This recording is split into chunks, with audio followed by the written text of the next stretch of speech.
देखिए, यदि आप चाहते हैं कि आप अच्छा स्कोर करें पेपर 2 में भी, तो दोस्तों ये क्लास आपके लिए बहुत ही महत्वपूर्ण है। जितना पेपर 2 आपके लिए महत्वपूर्ण है, उतना ही ये क्लास महत्वपूर्ण है, क्योंकि कहीं न कहीं यहीं से सारे प्रश्न पूछे जाने वाले हैं।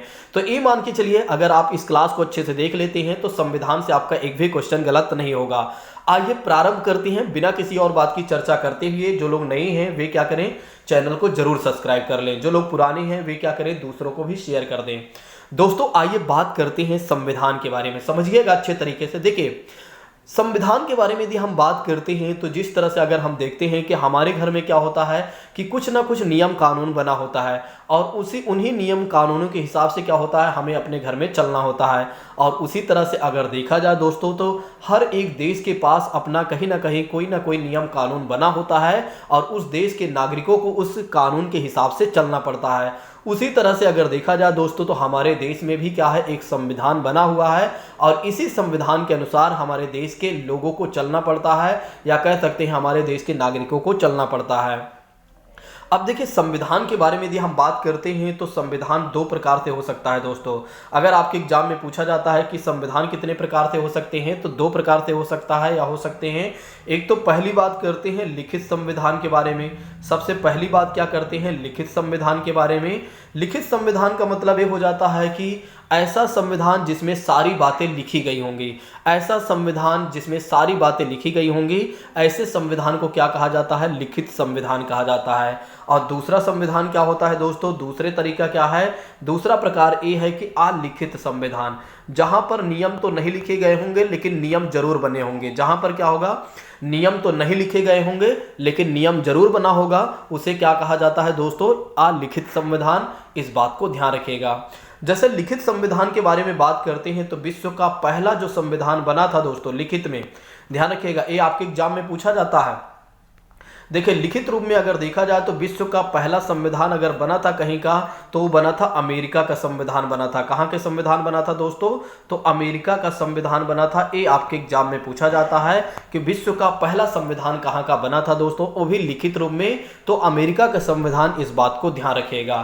ठीक, अब दूसरी बात करते हैं, बाकी अन्य देशों की भी बात करते हैं। तो अब अगर देखा जाए, तो ऐसे में भारत का भी संविधान लिखित संविधान ही है, तो जो कि इसी में आएगा। अब बात कर लेते हैं अलिखित संविधान की बात करते हैं, जहां पर नियम तो बने होंगे लेकिन नियम लिखे नहीं गए होंगे, जैसे कि हमारे में है। जैसे हमारे देश में क्या है, 395 अनुच्छेद को 22 भागों में बांटा गया है, 12 अनुसूचियों में बांटा गया है। और अमेरिका में अगर देखा जाए, तो 7 अनुच्छेद में सारी बातें लिखी गई हैं। देखिए, अमेरिका के संविधान की एक और विशेषता है, यह विश्व का पहला संविधान ही नहीं बिल्कुल, बल्कि अगर देखा जाए तो विश्व का सबसे छोटा संविधान भी है। विश्व का सबसे छोटा संविधान अगर कहीं का है दोस्तों, तो वो है अमेरिका का ही संविधान है। इस बात को भी ध्यान रखिएगा कि विश्व का सबसे छोटा संविधान भी अमेरिका का है, जहां पर केवल और केवल 7 अनुच्छेद हैं। 7 अनुच्छेद में ही पूरा देश चलता है। और विश्व का सबसे बड़ा अगर संविधान आपसे पूछा जाता है, तो भला कौन नहीं जानता है, भारत की बात करते हैं। तो विश्व का सबसे बड़ा संविधान अगर कहीं का बना है, तो वो अपने देश का बना हुआ है दोस्तों, तो भारत का बना हुआ है। ठीक है, अब अलिखित संविधान का मतलब क्या हो जाता है, जहां पर संविधान लिखा तो नहीं गया होगा लेकिन कहीं ना कहीं कानून बना होगा। जैसे कि राजाओं महाराजाओं के समय में आप देखते थे, राजाओं महाराजाओं के समय में क्या होता था, नियम तो नहीं लिखे जाते थे लेकिन राजा और महाराजा द्वारा कहीं ना कहीं नियम बनाए गए होते हैं, जो हर व्यक्ति को कहीं ना कहीं पता होता है। उसी तरह से अगर देखा जाए, तो ब्रिटेन के संविधान की बात करते हैं, ब्रिटेन की बात करते हैं, या ब्रिटेन देश की बात करते हैं, तो वहां पर क्या है, आज भी अलिखित संविधान है, अनरिटन संविधान है। लेकिन ऐसा नहीं है कि यहाँ पर नियम कानून नहीं बने हैं, यहाँ पर भी नियम कानून बने हुए हैं। यहाँ पर भी अगर देखा जाए, तो कहीं ना कहीं संसद है। जैसे कि हमारे देश में क्या है, संसद में लोकसभा राज्यसभा है, वैसे वहाँ पर भी कह सकते हैं संसद है दोस्तों, यानी कि पार्लियामेंट है। ठीक, अब आइए बात करते हैं नेक्स्ट चीज़ों के बारे में। देखिए, समझिएगा हमारे देश में कैसे संविधान की बात आती है, कैसे हमारे देश में संविधान की बात आ जाती है। जबकि हमारा देश जब पहले था, हमारा देश पहले मूल रूप से अगर देखा जाए, तो हमारे देश में किसी भी प्रकार के कोई संविधान वगैरह नहीं बना था। दरअसल ये बात शुरू होती है वहाँ से, जब क्या होता है कि भारत देश में ब्रिटिश सरकार क्या करती है, शासन करना शुरू कर देते हैं, या कह सकते हैं कि ब्रिटेन का शासन कहीं ना कहीं भारत में आ जाता है। जब भारत में ब्रिटेन का शासन आ जाता है तो लोग क्या सोचते हैं, जो हमारे देश के नेता होते हैं वे भी सोचने लगते हैं कि देखिए ब्रिटेन क्या कर रहा है कि हमारे देश को चला रहा है, लेकिन कुछ ना कुछ नियम और कानून बनाकर ही चला रहा है। जैसे 1773 के रिलेटिंग एक्ट को आप देख सकते हैं। इसी तरह से तमाम एक तरीके से चार्टर अधिनियम या एक्ट लाए गए और बहुत सारे नियम बनाए गए थे उसके पहले भी। अगर देखा जाए तो ब्रिटेन क्या कर रहा था, भले ही भारत पर शासन कर रहा था, या ईस्ट इंडिया कंपनी भले ही भारत पर शासन कर रही थी, लेकिन कहीं ना कहीं नियम और कानून के हिसाब से ही शासन कर रही थी। भले ही वो शोषण कर रही थी क्योंकि उसका ही नियम था। तो इसी के संदर्भ में या इसी को देखते हुए हमारे देश के नेताओं के भी मन में विचार आया कि भाई हमारे पास भी एक संविधान तो होना ही चाहिए। हमारे देश के नेताओं के भी मन में विचार आया दोस्तों कि हमारे पास भी क्या होना चाहिए, संविधान तो होना ही चाहिए। अब जैसे बात करते हैं संविधान, अब देखिए संविधान होने के लिए अब ऐसा नहीं है कि डायरेक्ट संविधान बन जाएगा। आप सोचिए एक बार, अगर आपके मन में आया कि भाई हमारे पास एक संविधान होना चाहिए तो क्या आप सीधा संविधान बना लेंगे? नहीं, संविधान को बनाने के लिए आपके पास क्या होना चाहिए, संविधान सभा होना चाहिए।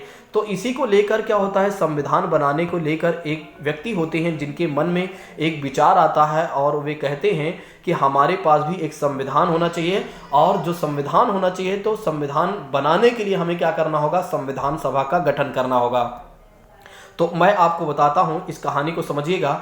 दरअसल क्या होता है, पहली बार 1934 में, यानी कि 1934 में, ध्यान रखिएगा इस सब बातों को, बस सुनते चलिए आराम से, आपको सब याद हो जाएगा, ठीक है। या पेन कॉपी लेकर बैठना चाहे तो बैठ सकते हैं। बाकी चीजें मैं सब लिखा हूं, एक बार मैं दिखा देता हूं। देखिए ये सारी बातें, बहुत सारी ज़्यादा से ज़्यादा चीज़ें मैंने लिखा है, मेंशन किया हुआ है ऑलरेडी, तो आप बिल्कुल भी टेंशन मत लीजिए। बाकी जो स्टार्टिंग के पॉइंट है जो आप सुन रहे हैं इसको सुन लीजिए, वैसे ही याद हो जाएगा, ठीक है। चलिए हम बात कर रहे थे, एक मिनट दोस्तों, थोड़ा से कहाँ चला गया, एक मिनट, जो थोड़ा से अच्छे से चल रहा था, हाँ समझिएगा। दरअसल क्या होता है 1934 में क्या होता है, पहली बार क्या होता है, संविधान सभा के विचार आता है। किसके मन में आता है, तो ये बात जरूर ध्यान रखिएगा, एम.एन. राय साहब के मन में। एम.एन. राय साहब के बारे में बात करते हैं तो इनके मन में पहली बार यह विचार आता है कि हमारे पास क्या होना चाहिए, एक संविधान सभा होना चाहिए। इनके बारे में यदि हम बात करते हैं तो ये वामपंथी आंदोलन के एक नेता थे। तो वामपंथी, इनके बारे में अगर हम बात करते हैं तो ये कौन थे, तो ये जो थे एक तरीके से वामपंथी आंदोलन के नेता थे, ठीक है। तो भारत में वामपंथी आंदोलन के प्रमुख नेता थे या प्रखर नेता थे एम.एन. राय साहब। तो अगर आपके एग्जाम में पूछा जाता है कि संविधान सभा के गठन को लेकर पहली बार किसके मन में विचार आया था, तो एम.एन. राय साहब को आप लोग ध्यान रखिएगा। एम.एन. राय साहब को आप लोग ध्यान रखिएगा, पहली बार इनके मन में विचार आया कि हमारे पास क्या होना चाहिए, एक संविधान सभा होनी चाहिए या होना चाहिए दोस्तों। फिर इसी को लेकर क्या होता है आगे चलकर, जो भारतीय राष्ट्रीय कांग्रेस होती है जिसकी स्थापना की जाती है 1885 में। 1885 में क्या होता है, भारतीय राष्ट्रीय कांग्रेस की स्थापना कर दी जाती है। तो अब जो राष्ट्रीय कांग्रेस होती है, जो आज राहुल गांधी जिस कांग्रेस को चला रहे हैं, वही कांग्रेस बहुत पुरानी बनी हुई है, 1885 में ही इसका गठन किया गया था, ठीक है। इस बात को भी ध्यान रखिएगा, अब समझिएगा इस कहानी को।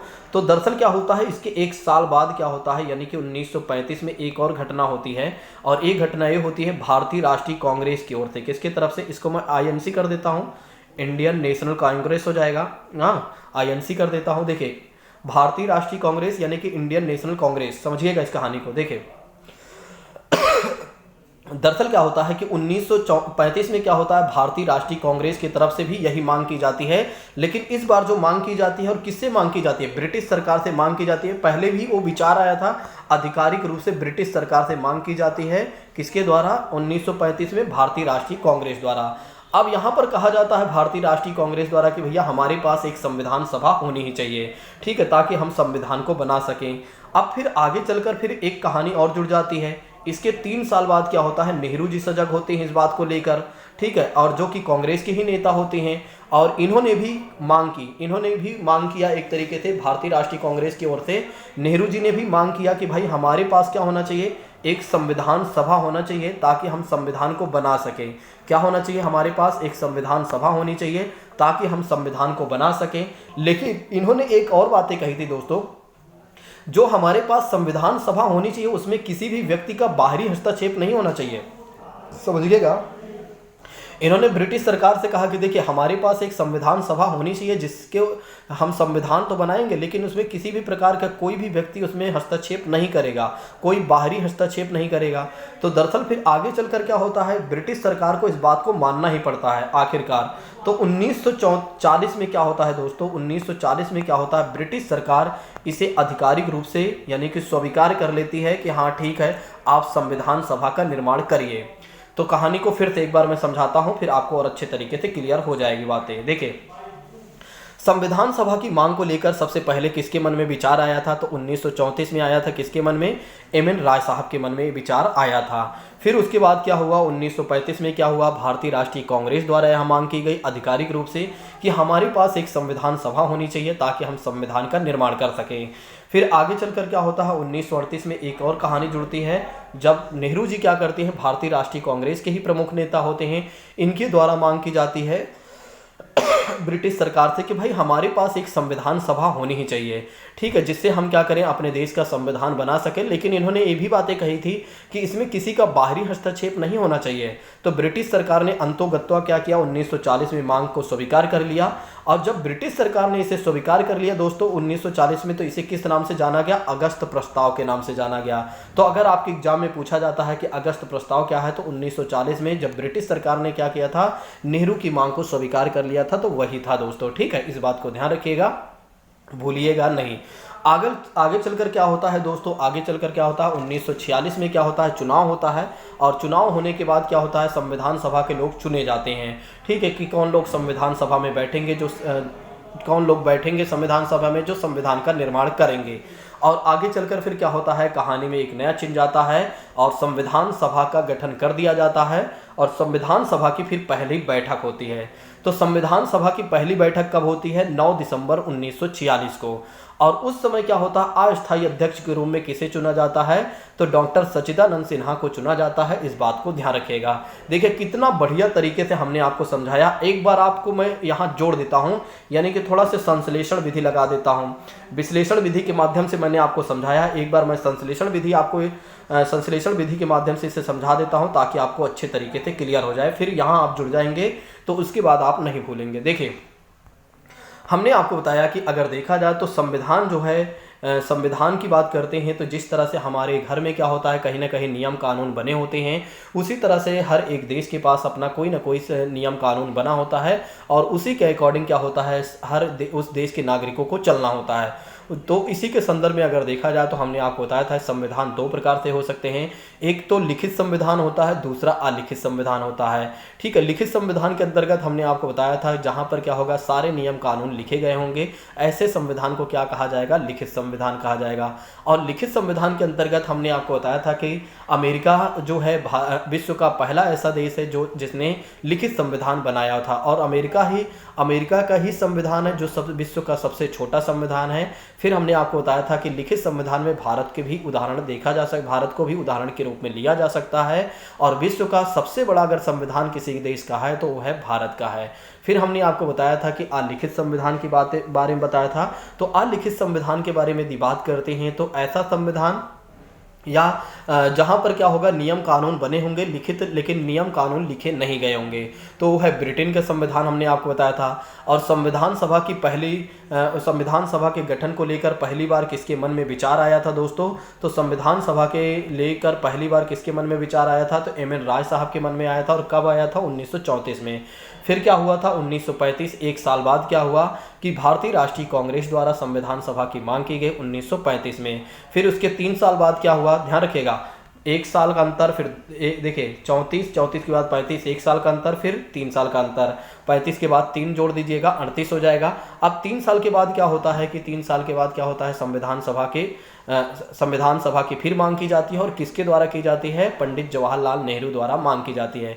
और जिसको लेकर क्या होता है, ब्रिटिश सरकार क्या करती है, 2 साल बाद 1940 में उसे स्वीकार कर लेती है, ठीक है। तो उसे किस नाम से जाना गया, अगस्त प्रस्ताव के नाम से जाना गया। फिर हमने आपको बताया कि संविधान सभा के गठन को लेकर क्या होता है, आगे चलकर चुनाव होता है। और कब होता है यह चुनाव, 1946 में। 1946 में क्या होता है कि संविधान सभा के गठन को लेकर चुनाव होता है। फिर इसमें क्या होता है कि कौन व्यक्ति संविधान सभा के गठन का सदस्य बनेगा, संविधान को बनाने में संविधान सभा का सदस्य कौन बनेगा, तो सभी लोगों को चुन लिया जाता है वयस्क मताधिकार के आधार पर। ठीक है, तो किस आधार पर चुना जाता है, तो वयस्क मताधिकार के आधार पर चुना जाता है। ये भी अगर ध्यान रखना चाहें तो रखें।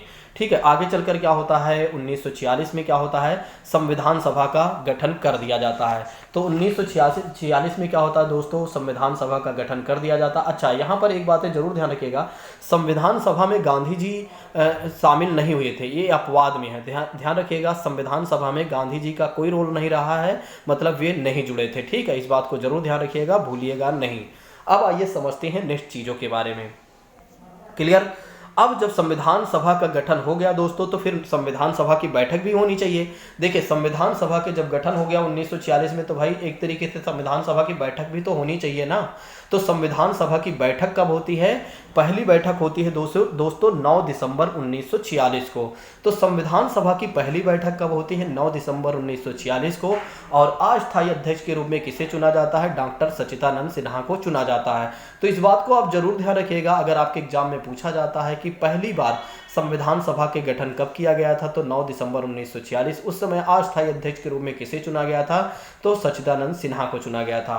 फिर उसके बाद बात करते हैं, संविधान सभा की दूसरी बैठक हुई थी। और संविधान सभा की दूसरी बैठक कब हुई थी, फिर उसके 2 दिन बाद। ध्यान रखिएगा, 9 दिसंबर के बाद क्या होता है, 2 दिन फिर बीतता है। और 2 दिन बाद क्या होता है, 11 दिसंबर को क्या होता है कि संविधान सभा की दूसरी बैठक होती है। और इस समय फिर क्या होता है, अस्थायी अध्यक्ष के रूप में किसे चुन लिया जाता है, तो डॉक्टर राजेंद्र प्रसाद को चुन लिया जाता है। तो डॉक्टर राजेंद्र प्रसाद को चुना जाता है, इस बात को ध्यान रखिएगा। अच्छा, यहाँ पर एक और बातें ध्यान रख लीजिएगा मेरे साथ। जब अस्थायी अध्यक्ष के रूप में डॉक्टर राजेंद्र प्रसाद को चुना जाता है, पेन कॉपी लेकर बैठिए, ज़्यादा अच्छा रहेगा। बाकी अगर नहीं भी बैठते हैं तो कोई सुनिए, सुन लीजिए, कोई बात नहीं। देखिए फिर से यहाँ समझिएगा, जब क्या होता है 11 दिसंबर 1946 को संविधान सभा की दूसरी बैठक होती है, तो डॉक्टर राजेंद्र प्रसाद को स्थायी अध्यक्ष के रूप में इन्हें चुन लिया जाता है। फिर क्या होता है दोस्तों, इन्हीं के साथ क्या होता है, 2 उपाध्यक्ष को भी चुना जाता है। और ये पहले उपाध्यक्ष कौन होते हैं, डॉक्टर एच.सी. मुखर्जी होते हैं। कौन होते हैं, डॉक्टर एच.सी. मुखर्जी होते हैं, इस बात को ध्यान रखिएगा। तो डॉक्टर एच.सी. मुखर्जी जो होते हैं वे उपाध्यक्ष के रूप में चुने जाते हैं। और दूसरे व्यक्ति होते हैं बी.टी. कृष्णाचारी होते हैं। कौन होते हैं, बी.टी. कृष्णाचारी होते हैं, इस बात को भी ध्यान रखिएगा। तो सबसे पहले हमने आपको बताया यहाँ पर कि 9 दिसंबर 1946 को क्या होता है, संविधान सभा की पहली बैठक होती है। और तब अस्थायी अध्यक्ष के रूप में डॉक्टर सच्चिदानंद सिन्हा को चुना जाता है। फिर क्या होता है, संविधान सभा की दूसरी बैठक होती है, और कब होती है, 11 दिसंबर 1946 को। और इसमें स्थायी अध्यक्ष के रूप में किसे चुना जाता है, तो डॉक्टर राजेंद्र प्रसाद को चुना जाता है। और उपाध्यक्ष के रूप में किसे चुना जाता है, तो 2 लोगों को। एक तो पहले नेम याद रखिएगा, डॉक्टर एच.सी. मुखर्जी। दूसरी बात ध्यान रखिएगा, बी.टी. कृष्णाचारी। ठीक, आई होप कि आप लोग समझ गए होंगे। उसके 2 दिन बाद एक और घटना होती है। तो 9 दिसंबर के बाद 11 दिसंबर, 11 दिसंबर के बाद क्या होता है, 13 दिसंबर। 13 दिसंबर का दिन भी काफ़ी महत्वपूर्ण होता है, क्योंकि 13 दिसंबर 1946 को क्या होता है, नेहरू जी जो भारत के पहले प्रधानमंत्री के रूप में बनेंगे आगे चलकर, क्या होता है 1947 में, वे क्या करते हैं, संविधान सभा में क्या करते हैं, उद्देश्य प्रस्ताव लेकर आते हैं। उद्देश्य प्रस्ताव को लेकर आते हैं दोस्तों, और कब लेकर आते हैं, 13 दिसंबर 1946 को। और जिसे स्वीकार कब कर लिया जाता है, तो 22 जनवरी 1947 को स्वीकार कर लिया जाता है उद्देश्य प्रस्ताव को। यही उद्देश्य प्रस्ताव क्या होता है, आगे चलकर हमारे संविधान का पार्ट बन जाते हैं, यानी कि प्रियम्बल ऑफ द कॉन्स्टिट्यूशन, यानी संविधान की प्रस्तावना। तो ध्यान रखिएगा, यही उद्देश्य प्रस्ताव क्या हो जाता है, संविधान की प्रस्तावना के रूप में आ जाती है दोस्तों, इस बात को ध्यान रखिएगा। तो 22 जनवरी 1947 को क्या होता है, उद्देश्य प्रस्ताव को स्वीकार कर लिया जाता है। ये बातें जरूर ध्यान रखिएगा। और वही आगे चलकर क्या होती है दोस्तों, संविधान के उद्देश्य की प्रस्तावना बन जाती है। ध्यान रखिएगा, भूलिएगा नहीं। मुझे लगता है कि मेरी बातें आप लोगों को क्लियर हो गई होंगी यहाँ तक के। अब कहानी में कुछ चलिए अब आगे बढ़ते हैं, क्योंकि यहीं पर अगर हम रुके रहेंगे तो कैसे हम खत्म करेंगे ना। चलिए आगे बढ़ते हैं। फिर क्या होता है, आगे चलकर क्या होता है दोस्तों, 24 जनवरी की बात कर लेते हैं। वैसे अगर देखा जाए तो इसके पहले भी 2-3 बातें हैं। चलिए इसके पहले 2-3 बातें हैं, उसको भी बता देता हूँ, क्योंकि मेरी एक आदत है ना, जब तक मैं अच्छे से नहीं पढ़ा लेता हूँ तब तक क्या होता है कि मुझे मेरा मन जो होता है मुझे आगे नहीं बढ़ने देता है। ठीक है, तो मुझे लगता है कि 1-2 बातें और हैं, उसको बता देता हूँ तब यहाँ पहुँचता हूँ। देखिए 22 जुलाई क्या होता है, 22 जनवरी 1947 को इसे स्वीकार कर लिया जाता है। और आगे चलकर क्या होता है, 22 जुलाई, ध्यान रखिएगा, एक और डेट याद रखिएगा, 22 जुलाई 1947।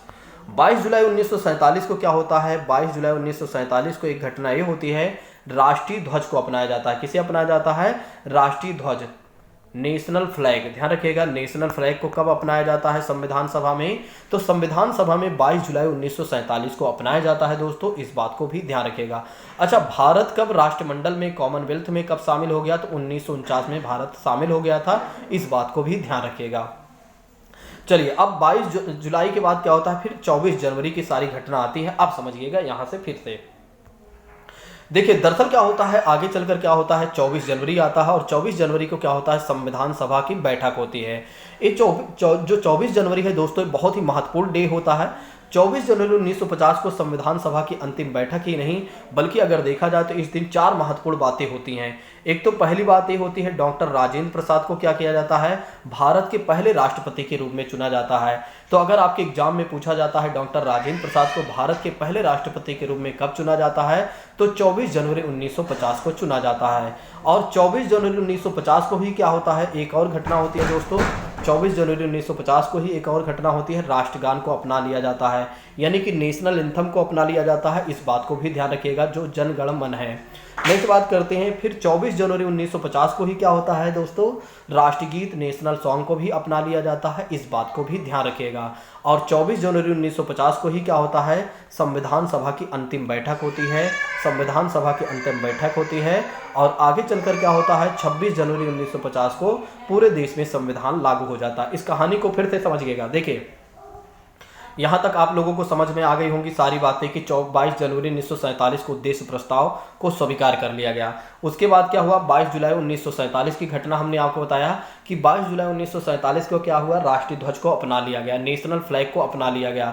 फिर क्या हुआ, 24 जनवरी को 4 महत्वपूर्ण बातें होती है। 24 जनवरी के दिन 4 महत्वपूर्ण बातें होती हैं, ध्यान रखिएगा। एक तो पहली महत्वपूर्ण बात ये होती है कि डॉक्टर राजेंद्र प्रसाद को भारत के पहले राष्ट्रपति के रूप में चुना जाता है। और दूसरी बात ये होती है कि राष्ट्रगान को संविधान सभा में स्वीकार कर लिया जाता है। और तीसरी बात ये होती है कि राष्ट्रगीत को क्या कर लिया जाता है दोस्तों, राष्ट्रगीत को भी 24 जनवरी 1950 को ही स्वीकार कर लिया जाता है। और चौथी बात दोस्तों ये होती है कि 24 जनवरी 1950 को ही क्या होता है, संविधान सभा की अंतिम बैठक होती है। और उसके 2 दिन बाद क्या होता है, 26 जनवरी 1950 को क्या होता है, 26 जनवरी 1950 को क्या होता है, संविधान को पूरे देश में लागू कर दिया जाता है। ठीक है, तो 26 जनवरी 1950 को क्या होता है कि एक तरीके से पूरे देश में संविधान को लागू कर दिया जाता है, इस बात को ध्यान रखिएगा। मुझे लगता है कि आप लोग मेरी बात समझ गए होंगे, मैंने बहुत अच्छे तरीके से बिल्कुल सीक्वेंस में बताया हुआ है। ठीक है, और जितना आपके एग्जाम के दृष्टिकोण, जितना आपके एग्जाम के लिहाज से या दृष्टिकोण से महत्वपूर्ण है, उतनी ही बातें मैं बता रहा हूँ। वैसे तो है बहुत सारी चीज़ें, अगर मैं कॉन्स्टिट्यूशन ऑफ इंडिया पढ़ाऊँ तो एक क्लास में थोड़ी ना खत्म होगा, एक क्लास में तो किसी हाल में नहीं खत्म हो सकता है। लेकिन हाँ, जितना मैं आपको पढ़ा रहा हूँ इससे बाहर से नहीं आएगा, इस बात की मैं गारंटी देता हूँ। चलिए, अच्छा, 26 जनवरी 1950 को क्या होता है कि 26 जनवरी 1950 को भारत देश में क्या होता है, संविधान को लागू कर दिया जाता है। और इसी दिन क्या होता है, सारनाथ के स्तंभ को भी स्वीकार कर लिया जाता है। तो राष्ट्रीय चिन्ह के रूप में सारनाथ के अशोक स्तंभ को भी स्वीकार किया जाता है। अगर आपके एग्जाम में पूछा जाता है तो ये बातें भी ध्यान रखिएगा। अभी हमने आपको बताया था कुछ बातें, जैसे 22 जुलाई वाली बात बताया था ना कि 22 जुलाई 1947 को क्या हुआ था, राष्ट्रीय ध्वज को अपनाया था, वो तो स्टार्टिंग में ही बता दिया था अभी। ठीक है, यहाँ पर बताया था ना, यहाँ पर तो वही बातें यहाँ पर लिखी हुई हैं। ये देखिए, यहाँ पर हमने आपको बताया था और यहाँ पर आप देख रहे हैं लिखी हुई बातें।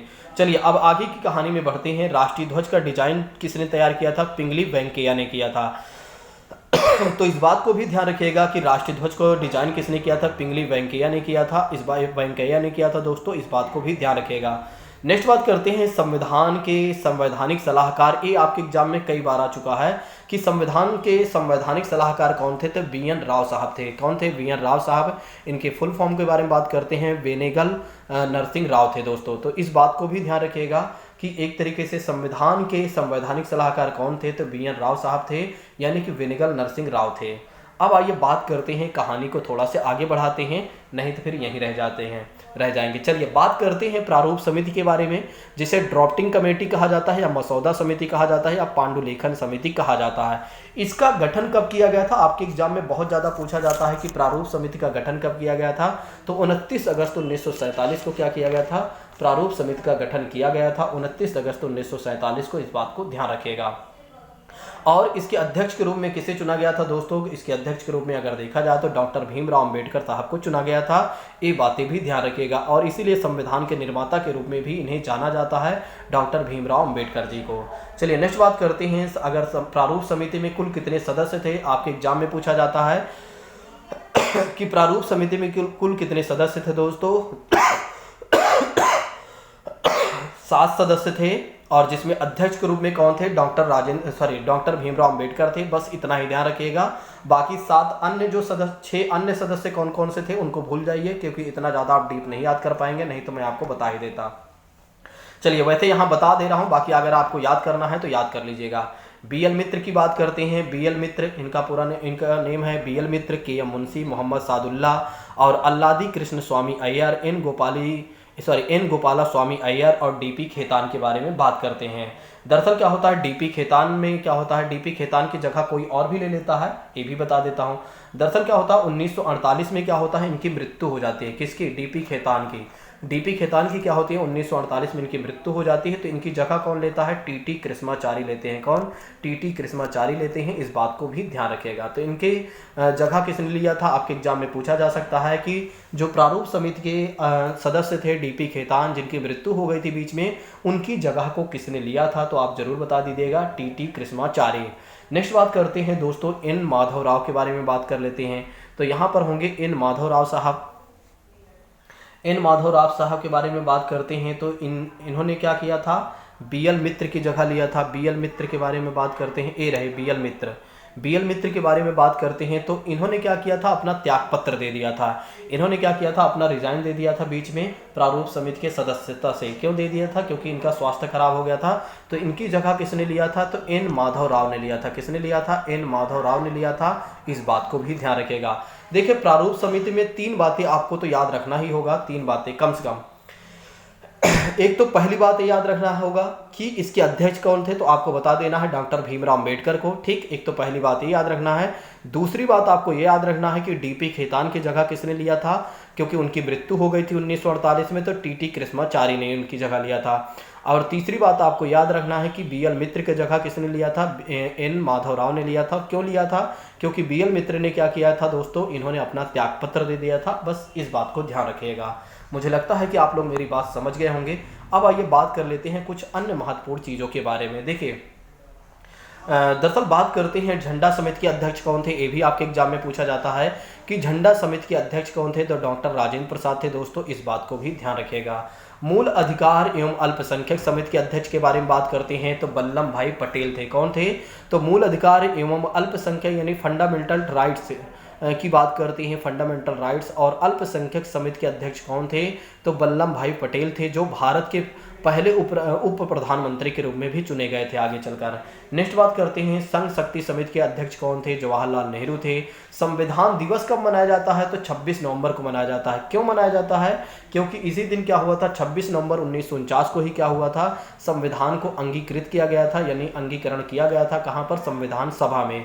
तो आप लोग जरूर ध्यान रखिएगा संविधान दिवस कब मनाया जाता। अभी 26 नवंबर था ना, आपने सुना होगा कि 26 नवंबर था, और जिसमें राष्ट्रपति महोदय ने भी अपना, जो द्रौपदी मुर्मू है, उन्होंने अपना भाषण भी शायद दिया था इसी दिन। ठीक है, तो 26 नवंबर 1949 को क्या हुआ था, संविधान बनकर तैयार हो गया था, जिसे संविधान सभा में एक तरीके से स्वीकार कर लिया गया था। और इसी की वजह से क्या होता है, 26 नवंबर को क्या होता है, संविधान दिवस मनाया जाता है दोस्तों। और 26 जनवरी 1950 को क्या होता है, 26 जनवरी 1950 को संविधान को लागू किया जाता है। इस दिन हम क्या करते हैं, गणतंत्र दिवस को मनाते हैं। क्या मनाते हैं? गणतंत्र दिवस को मनाते हैं, और इस बात को ध्यान रखिएगा। और 26 नवंबर को हम संविधान दिवस मनाते हैं। नहीं तो बाद में क्या होता है, कुछ छात्र सोचने लगते हैं संविधान दिवस अगर मनाया जाता है 26 नवंबर को, तो फिर फिर 26 जनवरी का दिन क्या होता है, तो 26 जनवरी के दिन क्या होता है, गणतंत्र दिवस होता है।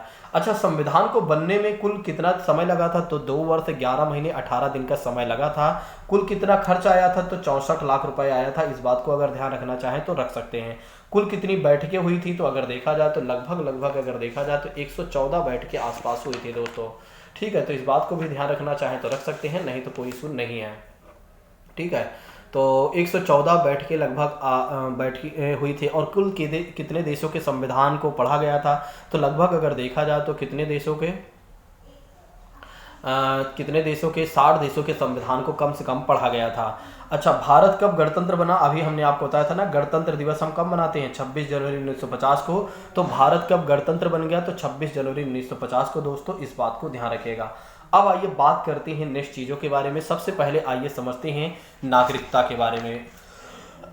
अगर आप लोगों को पूरी कहानी ऊपर वाली याद हो गई है तो एक बार जल्दी से बताइए यस सर, आपने जो हमें समझाया है बिल्कुल क्लियर है। मैंने आपको बहुत अच्छे तरीके से बता दिया। अगर आप लोग मेरी बात को अच्छे से समझ लेते हैं तो इस बात की मैं गारंटी लेता हूं कि इसके बाद से आपका क्वेश्चन गलत नहीं होगा, क्योंकि मैंने बहुत अच्छे तरीके से आपको समझा दिया है। ठीक है, अब आपके प्रश्न तो नहीं गलत होने चाहिए यहाँ से, जितना मैंने अभी आप तक को पढ़ाया हुआ है। आइए समझते हैं आगे की बातों के बारे में। आइए समझते हैं किसके बारे में? नागरिकता के बारे में। देखिए, अगर आपको नागरिकता के बारे में समझना है तो जैसे कि नागरिकता के बारे में समझना है तो आपको संविधान के भाग 2 देखना होगा और अनुच्छेद 5 से लेकर 11 तक। ध्यान रखिएगा, संविधान के भाग 2 में इसके बारे में बताया गया और कहाँ से लेकर कहाँ तक बताया गया है? 5 से लेकर 11 तक बताया गया है। भारत में अगर देखा जाए तो एकल नागरिकता का प्रावधान है। एकल नागरिकता का अर्थ होता है कि कोई भी व्यक्ति सिर्फ भारत का नागरिक माना जाएगा, राज्य का नहीं। जैसे अगर आप कहते हैं कि आप उत्तर प्रदेश के हैं तो उत्तर प्रदेश के आप निवासी माने जाएंगे, ना कि आप नागरिक माने जाएंगे। ठीक है, तो भारत में अगर देखा जाए तो क्या है? नागरिकता में एकल नागरिकता है, यानी कि अगर आप भारत के बोलेंगे तो आप भारत के नागरिक माने जाएंगे। ठीक है, ना कि किसी राज्य के आप नागरिक माने जाएंगे। आप उस राज्य के निवासी हो सकते हैं लेकिन देश के नागरिक के रूप में आपको भारत को ही बताना पड़ेगा। सोचिए, अगर आप कहीं चाइना चले जाते हैं और चाइना में अगर ये बताते हैं उत्तर प्रदेश के गाजियाबाद जिले से मैं आता हूं, तो सामने वाला व्यक्ति कहेगा कि चाइनीज लोग तो ऐसे ही पागल होते हैं। आपको कहेंगे ये भी पागल है मेरे जैसे ही। हाँ वो भी कहेगा मेरे जैसे ही पागल है। ठीक है, मुझे बता रहा है वहाँ के राज्य के बारे में, सीधा बता देता इंडिया के बारे में तो मैं समझ जाता कि इंडियन है। देखिए, नागरिकता 2 प्रकार की होती है दोस्तों। देखिए, नागरिकता के बारे में बात करते हैं तो नागरिकता 2 प्रकार की होती है। एक तो होती है एकल नागरिकता, दूसरी होती है दोहरी नागरिकता। समझिएगा इस कहानी को। एकल नागरिकता का मतलब ये हो जाता है आप उस देश के केवल नागरिक माने जाएंगे। ठीक है, जैसे कि बात करते हैं ब्रिटेन। ये जो नागरिकता का प्रावधान हमने लिया हुआ है ब्रिटेन के संविधान से लिया हुआ है। ब्रिटेन में भी क्या है? एकल नागरिकता का प्रावधान है। दोहरी नागरिकता की बात करते हैं तो जैसे अमेरिका की बात करते हैं, अमेरिका में क्या है? दोहरी नागरिकता का प्रावधान है, आपके एग्जाम में पूछा जा सकता है। तो दोस्तों इस बात को जरूर ध्यान रखिएगा कि अमेरिका में अगर देखा जाए तो दोहरी नागरिकता का प्रावधान है। कैसे? दोहरी नागरिकता का मतलब ये हो जाता है जैसे केंद्र, जैसे अमेरिका में क्या है? अमेरिका की कहानी ये है, जितने भी वहाँ स्टेट से जुड़े हुए हैं, जितने भी राज्य जुड़े हुए हैं, वे सभी एक संधि के तहत जुड़े हुए हैं, जिसकी वजह से उस व्यक्ति कोई भी व्यक्ति अमेरिका का होता है तो उसे 2 नागरिकता लेनी पड़ती है। एक तो केंद्र की नागरिकता, दूसरी राज्य की। जिस राज्य का वो निवासी है वहाँ की भी नागरिकता उसे लेनी होती है, और जो देश से जुड़ा हुआ है यानी कि America, United state of America से जो जुड़ा हुआ है उसकी भी नागरिकता लेनी पड़ती है। लेकिन भारत में ऐसा नहीं है। भारत में क्या है? एकल नागरिकता। भले ही आप उत्तर प्रदेश या मध्य प्रदेश, राजस्थान कहीं से भी आप हैं, उस राज्य के आप निवासी माने जाएंगे, लेकिन देश के रूप में अगर देखा जाए तो आप भारत के नागरिक माने जाएंगे। शायद आप लोग मेरी बात को समझ गए होंगे। इस अब कल खांसी को सही करना, आज की आज सही करना है, क्योंकि हमने देखा है कि जब तक इसके पीछे नहीं पड़ूंगा कि मुझे सही करना है तब तक ये सही नहीं होगी। ये डिस्टर्ब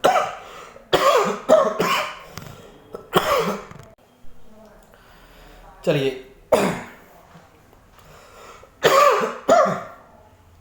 तो हमने आपको बता दिया अमेरिका में क्या है? दोहरी नागरिकता का प्रावधान है। अब समझिएगा नेक्स्ट चीज़ों के बारे में। देखिए, वर्तमान समय में अगर देखा जाए तो प्रत्येक देश में 2 प्रकार के नागरिक होते हैं। एक तो होते हैं उस देश के मूल नागरिक होते हैं। जैसे हम सब लोग कौन हैं?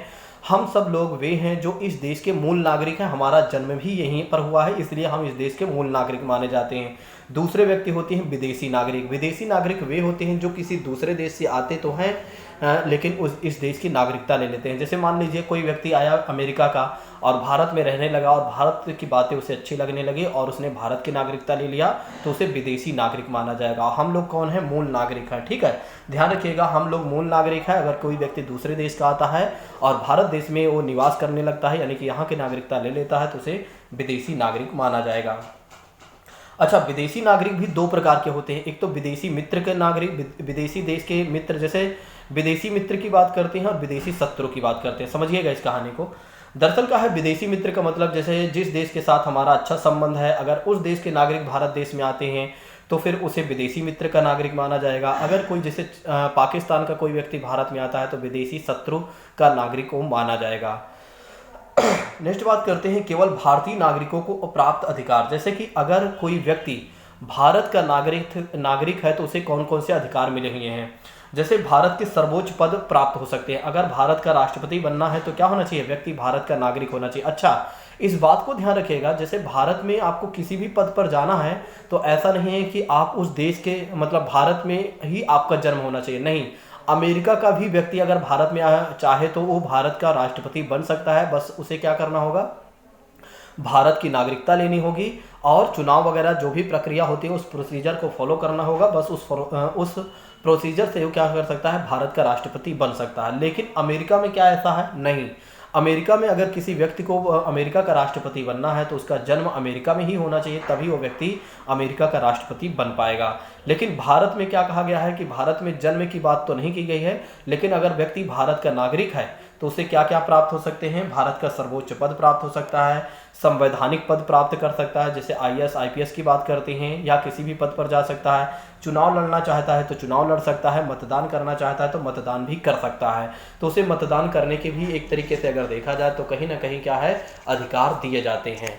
थोड़ा सा लंबा समय ले रहा हूँ, लेकिन मैं चाह रहा हूँ कि समझाए दूँ आप लोगों को, ठीक है। मैं चाह रहा हूँ कि आप लोगों को समझ में आ जाए, नहीं तो मैं जल्दी जल्दी इसको समझा देता और फटाफट निकल जाता, आगे बढ़ा देता, ठीक है। लेकिन मैं सोच रहा हूँ कि आप लोगों को अच्छे से समझा ही देता हूँ, क्योंकि आप लोग तो मेरी आदत जानते हैं ना, कि जो लोग मुझसे पढ़ते हैं वे जानते हैं कि प्रवीण सर की सबसे बुरी बात ये होती है कि वे जब भी पढ़ाते हैं ईमानदारी से ही कोई चीज़ें पढ़ाते हैं, भले भी समय और कितना भी क्यों ना लग जाए, ठीक है।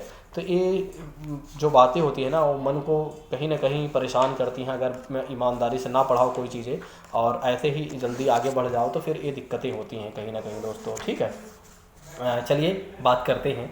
अब बात करते हैं कि एक तरीके से अगर देखा जाए दोस्तों तो क्या है कि कहीं ना कहीं यहाँ पर क्या है, अनुच्छेद 15 की बात की गई है और अनुच्छेद 16 की बात की गई है, और अनुच्छेद अगर देखा जाए तो दोस्तों 19 की बात की गई है और 29 और 30 की बात की गई। अच्छा, आखिर एक क्यों लिखा गया है, दरअसल क्या है यहाँ पर इसलिए लिखा गया है कि ये जो अनुच्छेद 15 है, 16 है, 19 है, 29 है और 30 है, ये जो अनुच्छेद है ये केवल भारत के नागरिकों को ही प्राप्त है। अनुच्छेद 15 में क्या कहा गया है, अनुच्छेद 15 में कहा गया है कि केवल धर्म, मूल, वंश, जाति, लिंग, जन्म स्थान के आधार पर किसी भी व्यक्ति के साथ कोई भी विभेद नहीं किया जाएगा, यानी कि भेदभाव नहीं किया जाएगा, प्रतिषेध, ये है अनुच्छेद 15 में है, ठीक है। अनुच्छेद 15 के भारत के केवल नागरिकों को प्राप्त है, ध्यान रखिएगा। ये जो अनुच्छेद 15 है केवल भारत के नागरिकों को ही प्राप्त है। नेक्स्ट बात करते हैं, अनुच्छेद 16 की बात करते हैं, लोक नियोजन के विषय में अवसर की समानता की बात करते हैं। अनुच्छेद 16 में ये कहा गया है, इसका मतलब ये हो जाता है अगर कोई भी व्यक्ति सरकारी जॉब लेना चाहता है तो वो भारत का ही नागरिकों को, ये भारत के नागरिकों को ही ये प्राप्त है, यानी कि कह सकते हैं केवल भारत के नागरिकों को ही यह अधिकार प्राप्त है, विदेशियों को नहीं प्राप्त है। तो अनुच्छेद 16 में ये बात करते हैं। अनुच्छेद 29 की बात करते हैं कि अगर कोई व्यक्ति भारत का नागरिक है तो अपने विचार, अभिव्यक्ति, शांति सम्मेलन कर सकता है, कहीं पर भी आ जा सकता है, संघ बनाना चाहता है तो वो बना सकता है, वो आर्टिकल 19 में कहा गया है, ये केवल भारत के नागरिकों को प्राप्त है। नेक्स्ट बात करते हैं, ये मत सोचिए कि देखिए केवल भारत के नागरिकों को प्राप्त है तो इसका मतलब ये हो जाता है जो भारत के नागरिक होंगे वो कोई भी हो सकता है, ठीक है। नेक्स्ट बात करते हैं, अनुच्छेद 29 की बात करते हैं, तो जो अल्पसंख्यक वर्ग के लोग होते हैं जिन्हें शिक्षा और संस्कृत के बारे में बात करते हैं तो उनको भी अधिकार दिया गया है। तो अनुच्छेद 29 में ये बातें कही गई हैं, अल्पसंख्यकों को शिक्षा एवं संस्कृत से संबंधित जो बातें की गई हों भारत के नागरिकों को ही मिलेगा ये अधिकार। नेक्स्ट बात करते हैं, अनुच्छेद 30 में ये कहा गया है कि अल्पसंख्यक को अपने धर्म के प्रचार के लिए शिक्षण संस्थाओं की स्थापना करना चाहते हैं तो वे कर सकते हैं। अनुच्छेद 30 में दिया गया है जो भारत के नागरिकों को ही प्राप्त है। तो ये बातें जरूर ध्यान रखिएगा। अनुच्छेद 15, 16, 29, 29, 30 की बात करते हैं तो ये केवल भारत के नागरिकों को ही प्राप्त है। नेक्स्ट बात करते हैं, नागरिकता के समर्थन में कानून बनाने का अधिकार अगर किसी को दिया गया है तो संसद को दिया गया है। ये भी आपके एग्जाम में पूछा जा सकता है। वहाँ राष्ट्रपति ऑप्शन में, प्रधानमंत्री ऑप्शन में, राज्यपाल लिख कर आ जाएंगे। ठीक है, अगर आपको नहीं पता होगा तो आप गलत करके आ जाएंगे, वहाँ फिर सब मिटा कर आ जाएंगे। हाँ, तो ध्यान रखिएगा, नागरिकता के समर्थन में, या समर्थन कह सकते हैं, नहीं संबंधित कह सकते हैं, तो नागरिकता के संबंध में अगर किसी कोई भी कानून बनाया जाएगा तो किसके द्वारा बनाया जाएगा? संसद के द्वारा बनाया जाएगा। नेक्स्ट बात करते हैं, संसद ने क्या किया है? नागरिकता संशोधन अधिनियम 1955 पारित किया है और इस अधिनियम के अनुसार बताया गया कि भारत की नागरिकता जो है 5 प्रकार से ली जा सकती है। अगर कोई व्यक्ति भारत की नागरिकता लेना चाहता है तो उसे 5 प्रकार से मिल सकती है। जन्म के द्वारा, अगर किसी व्यक्ति का भारत में जन्म हुआ हो तो भारत का नागरिक माना जाएगा। वंश के माध्यम से की बात करते हैं तो उसके दादा दादी, चाचा चाची, दादा दादी की बात करते हैं, पिताजी की बात करते हैं, तो उनमें से किसी एक का जन्म अगर भारत में हुआ हो तो वो व्यक्ति भी क्या कर सकता है? भारत की नागरिकता ले सकता है, क्योंकि उसके दादाजी, मान लेते हैं ए नाम का एक व्यक्ति है, इसके दादाजी का जन्म तो यहाँ पर हुआ है, तो इसके पिताजी इसी वंश से हैं, ए भी इसी वंश से है, अपने दादा के वंश से है, तो कहीं ना कहीं देखा जाए तो वो व्यक्ति जो है, ए नाम का जो व्यक्ति है, भारत का नागरिक बन सकता है। पंजीकरण की बात करते हैं, अगर कोई व्यक्ति 7 साल से आकर भारत में रह रहा है और भारत के संविधान के प्रति सच्ची श्रद्धा रखता है और भारत के संविधान के नियम के अनुसार अपना पूरा काम करता है, तो पंजीकरण के माध्यम से, रजिस्ट्रेशन के माध्यम से भी कोई व्यक्ति भारत का नागरिक बन सकता है। देशीकरण की बात करते हैं तो अगर किसी क्षेत्र को देशीकरण किया जाता है तो वो भी, उस क्षेत्र भी पूरा अगर देखा जाए तो कहीं ना कहीं या वहाँ के रहने वाले जो लोग होंगे भारत के नागरिक बन जाएंगे। जैसे भूमि अधिग्रहण की बात करते हैं, जैसे हमने क्या किया था कि पांडिचेरी को अपने क्षेत्र में जब लिया, या सिक्किम की बात करते हैं, सिक्किम को जो अपने क्षेत्र में लिया, या जैसे अभी पाकिस्तान समझ लीजिए, पाकिस्तान को अगर भारत क्या कर लेता है कि या पाकिस्तान के कुछ हिस्सों को क्या करता है? अपने कब्जे में कर लेता है, तो जो भी भारत के अंडर में जितना क्षेत्र आएगा वहाँ के जो नागरिक होंगे भारत के नागरिक बन जाएंगे। तो भारत में नागरिकता 5 प्रकार से ली जा सकती है, जन्म के द्वारा, वंश के द्वारा, पंजीकरण द्वारा, देशीकरण द्वारा और भूमि अर्जन द्वारा। इस बात को ध्यान रखिएगा। अच्छा, नागरिकता का अंत कैसे हो सकता है? देखिए, नागरिकता का अंत के बारे में बात करते हैं, नागरिकता के अंत के बारे में बात करते हैं।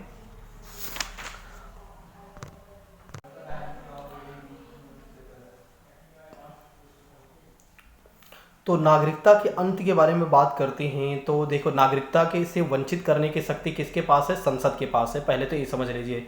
देखिए, अगर कैसे नागरिकता से वंचित होंगे, नागरिकता का अंत, किसी व्यक्ति का कैसे नागरिकता खत्म हो सकती है वो तो मैं बाद में बताऊंगा। पहले ये समझ लीजिए, अगर नागरिकता से संबंधित किसी व्यक्ति को वंचित करना है तो ये अधिकार किसको दिया गया है? संसद को दिया गया है।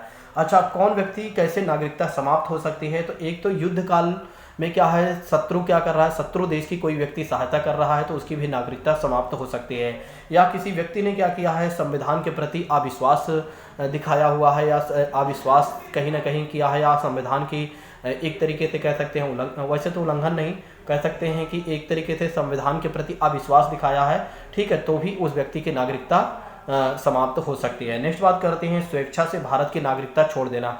अगर कोई व्यक्ति है जिसने दूसरे देश में जाकर नागरिकता ग्रहण कर लिया और भारत की नागरिकता छोड़ना चाहता है तो छोड़ सकता है। जैसे ए नाम का एक व्यक्ति है, वो जाता है अमेरिका में, वहाँ रहने लगता है और उसे यदि भारत की नागरिकता छोड़ना है तो छोड़ सकता है। किसी दूसरे देश की नागरिकता ग्रहण कर लेता है तब भी। अगर कोई व्यक्ति क्या करता है, बिना बताए किसी व्यक्ति ने क्या किया, दूसरे देश की नागरिकता ग्रहण कर लिया तो भारत देश की नागरिकता उसकी समाप्त हो जाएगी। या बिना सूचना दिए 7 वर्षों से भारत के बाहर रह रहा है, बिना किसी इन्फॉर्मेशन के किसी दूसरे देश जाता है या कहीं पर जाता है और 7 सालों से लगातार भारत से बाहर रह रहा है, बिना किसी इन्फॉर्मेशन के, बीच में कोई सूचना नहीं दे रहा है, तो उस व्यक्ति की भी नागरिकता समाप्त हो सकती है। तो दोस्तों, इस बात को ध्यान रखिएगा कि किसकी कैसे नागरिकता समाप्त हो सकती है। तो अगर युद्ध क्षेत्र में, युद्ध काल में, जैसे मान लेते हैं पाकिस्तान के साथ युद्ध हो रहा है और कोई व्यक्ति क्या कर रहा है, जाकर क्या कर रहा है, एक तरीके से पाकिस्तान को भारत की जानकारी दे रहा है तो उसकी नागरिकता समाप्त हो सकती है। या किसी व्यक्ति ने क्या किया है, संविधान के प्रति अविश्वास दिखाया है तो उसकी भी नागरिकता समाप्त हो सकती है। वैसे ये वाला उतना ज़्यादा नहीं है, लेकिन मान के चलते हैं तो है, नियम तो है। स्वेच्छा से बात करते हैं कि तो अगर कोई व्यक्ति क्या करता है, भारत की नागरिकता मतलब स्वयं से छोड़ देता है, उसको लगता है कि मुझे भारत में नहीं रहना है, दूसरे देश की नागरिकता जाकर ग्रहण कर लेता है, तो उसके भी क्या है, उसकी भी नागरिकता खत्म हो सकती है। या कोई व्यक्ति क्या करता है, दूसरे देश की नागरिकता ग्रहण कर लेता है और बता देता है कि भैया हमें भारत देश की नागरिकता नहीं चाहिए, तो उसकी भी नागरिकता समाप्त हो जाएगी। अगर कोई व्यक्ति क्या करता है, 7 वर्षों से लगातार भारत से बाहर रह रहा है, तो उसकी भी नागरिकता समाप्त हो सकती है, इस बात को ध्यान रखिएगा। चलिए नेक्स्ट बात करते हैं संविधान में अनुच्छेद 5 के बारे में बात करते हैं। तो संविधान में ये सब छोड़ देते हैं, अनुच्छेद 5 वगैरह नहीं, तो चलो पढ़ाई देता हूँ थोड़ा से, ज़्यादा नहीं जल्दबाजी कर दूंगा यहाँ पर। यहाँ से क्वेश्चन नहीं पूछे जाएंगे, लेकिन थोड़ा से मैं बता दे रहा हूँ बस। देखिए अनुच्छेद 5 में ये कहा गया है कि संविधान लागू होने के समय व्यक्ति का जन्म हुआ हो भारत में, या उसके माता पिता का जन्म हुआ हो भारत में, या संविधान लागू होने के 5 वर्ष से अर्थात 1945 से 5 वर्ष पूर्व से अगर भारत में रह रहा हो, या 1945 से भारत में रह रहा हो, तो भारत का नागरिक माना जाएगा। वो व्यक्ति क्या होगा, भारत का नागरिक माना जाएगा, इस बात को ध्यान रखिएगा। एक मिनट थोड़ा से देखिए, बिल्कुल एक तरीके से क्या है कि अगर 5 वर्ष संविधान लागू होने से पहले, देखिए संविधान लागू होने से पहले 5 वर्ष पूर्व अगर भारत में रह रहा है, 5 साल पहले भारत में रह रहा है, तो वो भारत का नागरिक माना जाएगा। ठीक है, बस इतना ही ध्यान रखिएगा। नेक्स्ट बात करते हैं अनुच्छेद 6 में क्या कहा गया है। अनुच्छेद 6 में कहा गया है कि पाकिस्तान से भारत आने वाले व्यक्तियों को नागरिकता से संबंधित प्रावधान दिया गया है।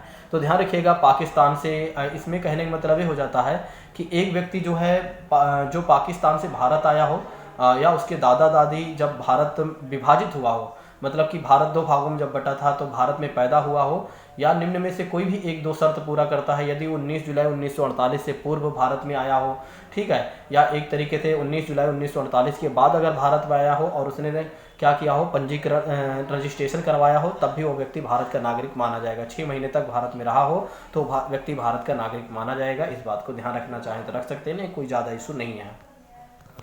अनुच्छेद 7 में कहा गया है कि भैया देखो, भारत से पाकिस्तान जाने वाले और कुछ समय बाद अगर कोई व्यक्ति पाकिस्तान से भारत फिर लौट आया हो, तब भी भारत का नागरिक माना जाएगा। जैसे कि बात करते हैं कि 1 मार्च 1947 के बाद भारत से पाकिस्तान कोई व्यक्ति गया हो और फिर बाद में क्या किया हो, भारत पाकिस्तान से फिर लौट आया हो भारत में रहने के लिए, फिर पाकिस्तान से भारत लौट आया हो, तो भी वो भारत का व्यक्ति नागरिक ही माना जाएगा। अनुच्छेद 8 में ये कहा गया है कि भारत से बाहर रहने वाले व्यक्तियों के संदर्भ में नागरिकता का प्रावधान दिया गया है। कहने का मतलब ये है कि अगर एक व्यक्ति जिसके माता पिता या दादा दादी अविभाजित भारत में पैदा हुए हों, लेकिन वह भारत के बाहर रह रहा हो, तो फिर भी वह भारत का नागरिक बन सकता है यदि उसने भारत के नागरिक के रूप में पंजीकरण कूटनीतिक तरीके से लिया हो, तब भी वो व्यक्ति क्या हो सकता है, भारत के नागरिक बन सकता है। इस बात को ध्यान रखिएगा। ठीक है, यहाँ पर मैं ज़्यादा समझा नहीं रहा हूँ। चलिए अगर सरल भाषा में कहूँ तो दरअसल अगर कोई व्यक्ति है, जब क्या है कि कोई व्यक्ति है और जिसके माता पिता जब भारत मतलब एक तरीके से भारत और पाकिस्तान का बंटवारा हो गया था, तो अविभाजित मतलब भारत में पैदा रहा और बाद में वो पाकिस्तान चला गया हो, तो वो व्यक्ति जो है जिसके माता पिता या दादा दादी भले पाकिस्तान में रह रहे हों, लेकिन अगर कोई व्यक्ति उनके जो लड़के हैं वे अगर चाहते हैं कि भारत की नागरिकता लेना चाहते हैं और यहाँ रजिस्ट्रेशन करवा लेते हैं, तो उस समय की कहानी थी जब मतलब एक तरीके से 1947 के आसपास जब चल रहा था, 1955 के आसपास जब सारी कहानियाँ चल रही थी। ठीक है, तो उस समय अगर कोई व्यक्ति जो है भारत का नागरिक बनना चाहता था तो बन सकता था। ठीक है, चलिए नेक्स्ट बात करते हैं, अनुच्छेद 9 के बारे में बात करते हैं। अगर किसी को कोई परेशानी होगी तो हमें बताएगा।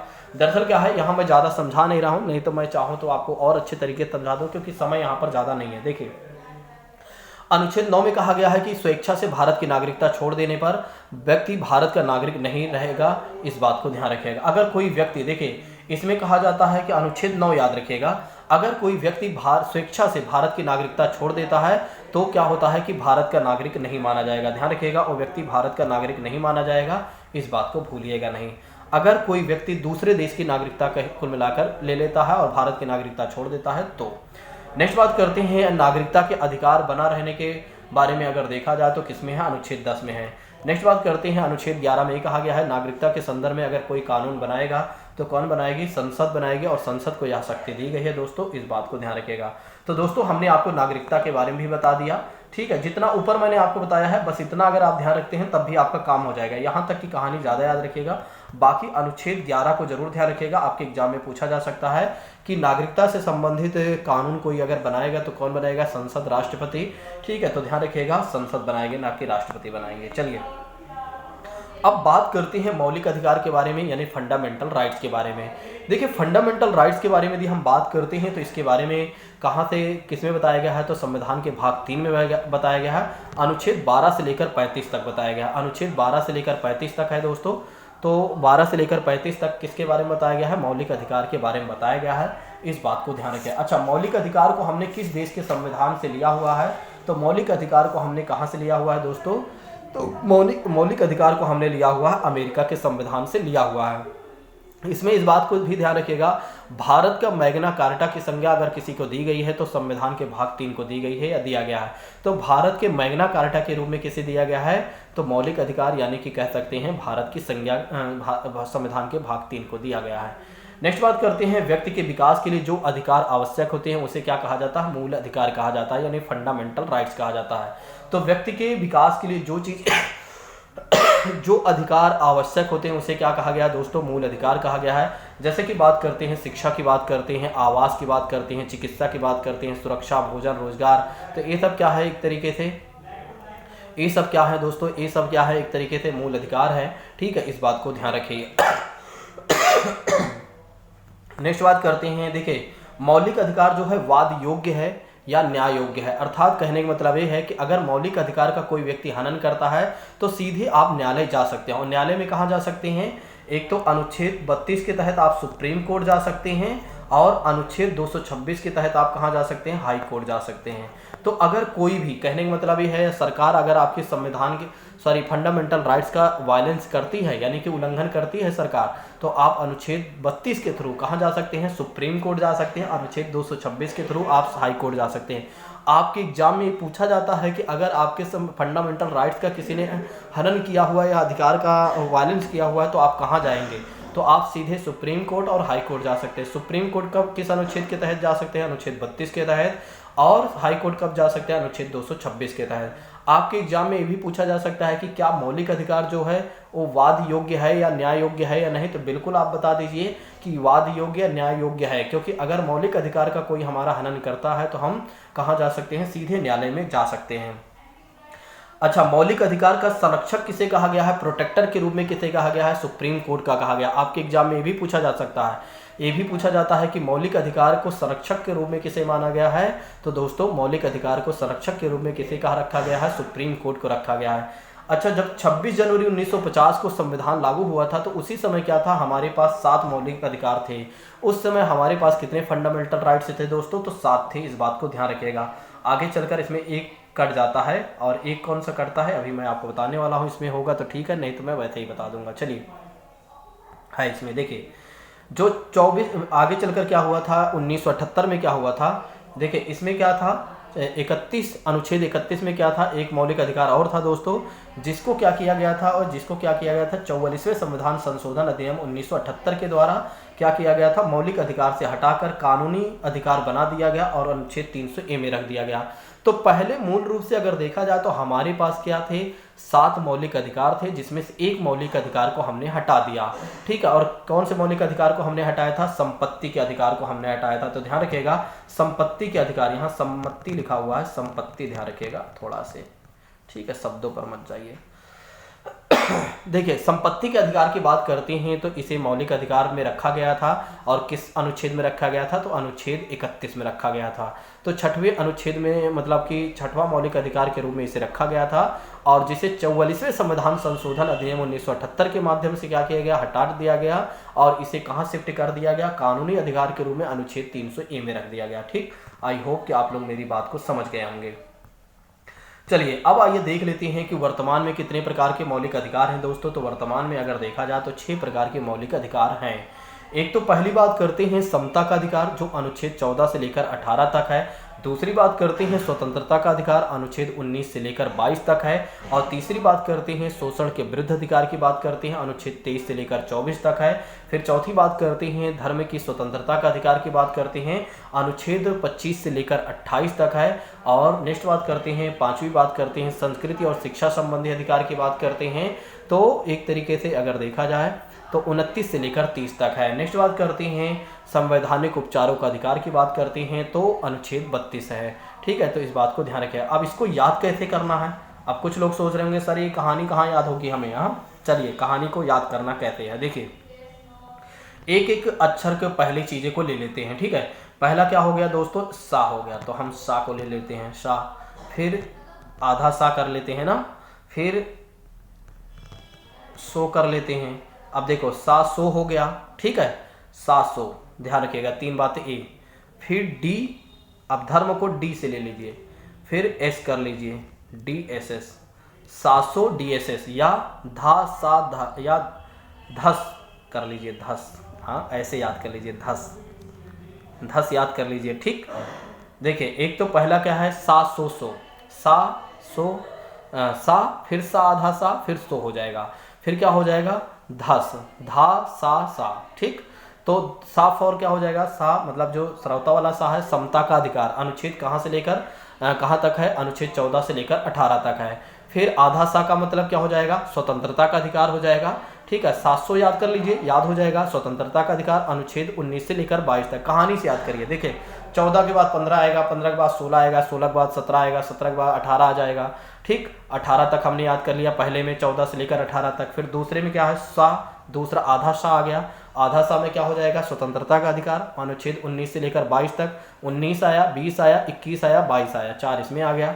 ठीक है, 4 इसमें हो गया और इसमें 3 हो गया, 9 3 12 ना, इसमें 3 हो गया। ऐसे मत याद करिए क्योंकि अंतर वाला भूल जाएंगे, बस ऐसे याद कर लीजिए। चलिए फिर तीसरा सो का मतलब क्या हो गया, शोषण के विरुद्ध अधिकार हो गया, अनुच्छेद 23 से लेकर 24 तक है, ये बातें ध्यान रखिएगा। फिर DSS याद कर लीजिए, मैं तो कहूँगा DSS याद कर लिए, 700 DSS, 700 DSS, 700 DSS, ऐसे याद कर लीजिए, एक बार लिख लीजिए चाहे अपने कॉपी में। तो 700 DSS का मतलब क्या हो जाएगा, डी फॉर हो जाएगा धर्म। ठीक है, धर्म की स्वतंत्रता का अधिकार हो जाएगा अनुच्छेद 25 से लेकर 28। DSS का मतलब हो जाएगा संस्कृति और शिक्षा संबंधित अधिकार हो जाएगा, अनुच्छेद 29 से लेकर 30 हो जाएगा। फिर दूसरे सा का मतलब क्या हो जाएगा, संवैधानिक उपचारों का अधिकार हो जाएगा, जो अनुच्छेद 32 हो जाएगा। बस याद कर लीजिए। देखिए कितना बढ़िया से हमने आपको याद करा दिया कि 6 मौलिक अधिकार कैसे याद होंगे। ठीक है, मुझे नहीं लगता कि इसके पहले आपने याद किया होगा, अब आपको याद हो गया। थोड़ा सा मैंने समय लिया लेकिन आपको समझा दिया। अगर आप लोगों को ये बातें याद हो गई हैं तो एक बार कमेंट करके हमें बताइए कि यस सर आपने जो हमें समझाया है वो क्लियर है। जो लोग बाद में देख रहे हैं वीडियो वे लाइक कर दें, क्योंकि उन्हें समझ में आ गया है, तो वे जल्दी से लाइक कर दें ताकि उनका भी कंफर्म हो जाए। ठीक है, उनके मन में। देखिए जब आप ऐसा लिखते हैं और जब आप ऐसा करते हैं, लाइक वगैरह कर देते हैं, तो इसका मतलब ये हो जाता है कि आपके जो मस्तिष्क है इस बात को कैच कर लिया है जो आपको समझना चाहिए था। ठीक है, इससे क्या होता है कि आपका माइंड उस चीज़ को कैच कर लिया है। ठीक, तो ये है आपका मौलिक अधिकार दोस्तों, 6 हो गया। अच्छा, एक हमने आपको मौलिक अधिकार बताया ही हुआ है कि एक जो है एक तरीके से 44वें संविधान संशोधन अधिनियम 1978 के द्वारा क्या किया गया, अनुच्छेद 300A में रख दिया गया। और किस अधिकार, किसे कौन सा था, संपत्ति का अधिकार, किस अनुच्छेद में था ये, तो 31 अनुच्छेद में था। ठीक, चलिए आगे बढ़ते हैं। अब आइए समझ लेते हैं अनुच्छेद 14 से लेकर 18 तक की कहानी। ज़्यादा मैं समय नहीं लूँगा तो ध्यान रखिएगा 14 से लेकर 18 तक की कहानी को याद रखते हैं। चलिए पढ़ते हैं। ठीक, एक ही क्लास में है तो देखो पूरी किताब पढ़ना है तो कम से कम 2-4 घंटे तो समय लगेगा ही ना। सोचिए, ये मत सोचिए कि बस 2 मिनट में काम हो जाएगा। 2 मिनट में थोड़ी ना कोई काम होता है। अगर 2 मिनट में होता है यार, क्या नाम है, 10-15-20 मिनट में अगर कोई क्लास खत्म होती तो फिर क्या होता। ठीक है, फिर 6 महीना कोचिंग क्यों चलती है। आप सोचिए एक बार 6 महीने 4 महीने के कोर्स को एक दिन में कंप्लीट किया जा रहा है, थोड़ा तो समय लगेगा ना। ठीक है, कुछ लोग ये सोचते हैं कि बस क्या पढ़ा रहे हैं, जल्दीबाजी में ख़त्म करो आगे बढ़ो। देखो ख़त्म, फिर वहाँ जाइए जहाँ पर क्या होता है आपको बताएंगे, अनुच्छेद 3A है, अनुच्छेद 4A है, फिर 10A है, 15A है, 20A है, 30A है, पूरा संविधान क्लियर। और जब आप एग्जाम में बैठेंगे तो एक भी क्वेश्चन नहीं मिलेगा। फिर आपको लगेगा कि इस व्यक्ति ने मेरे साथ अन्याय किया है।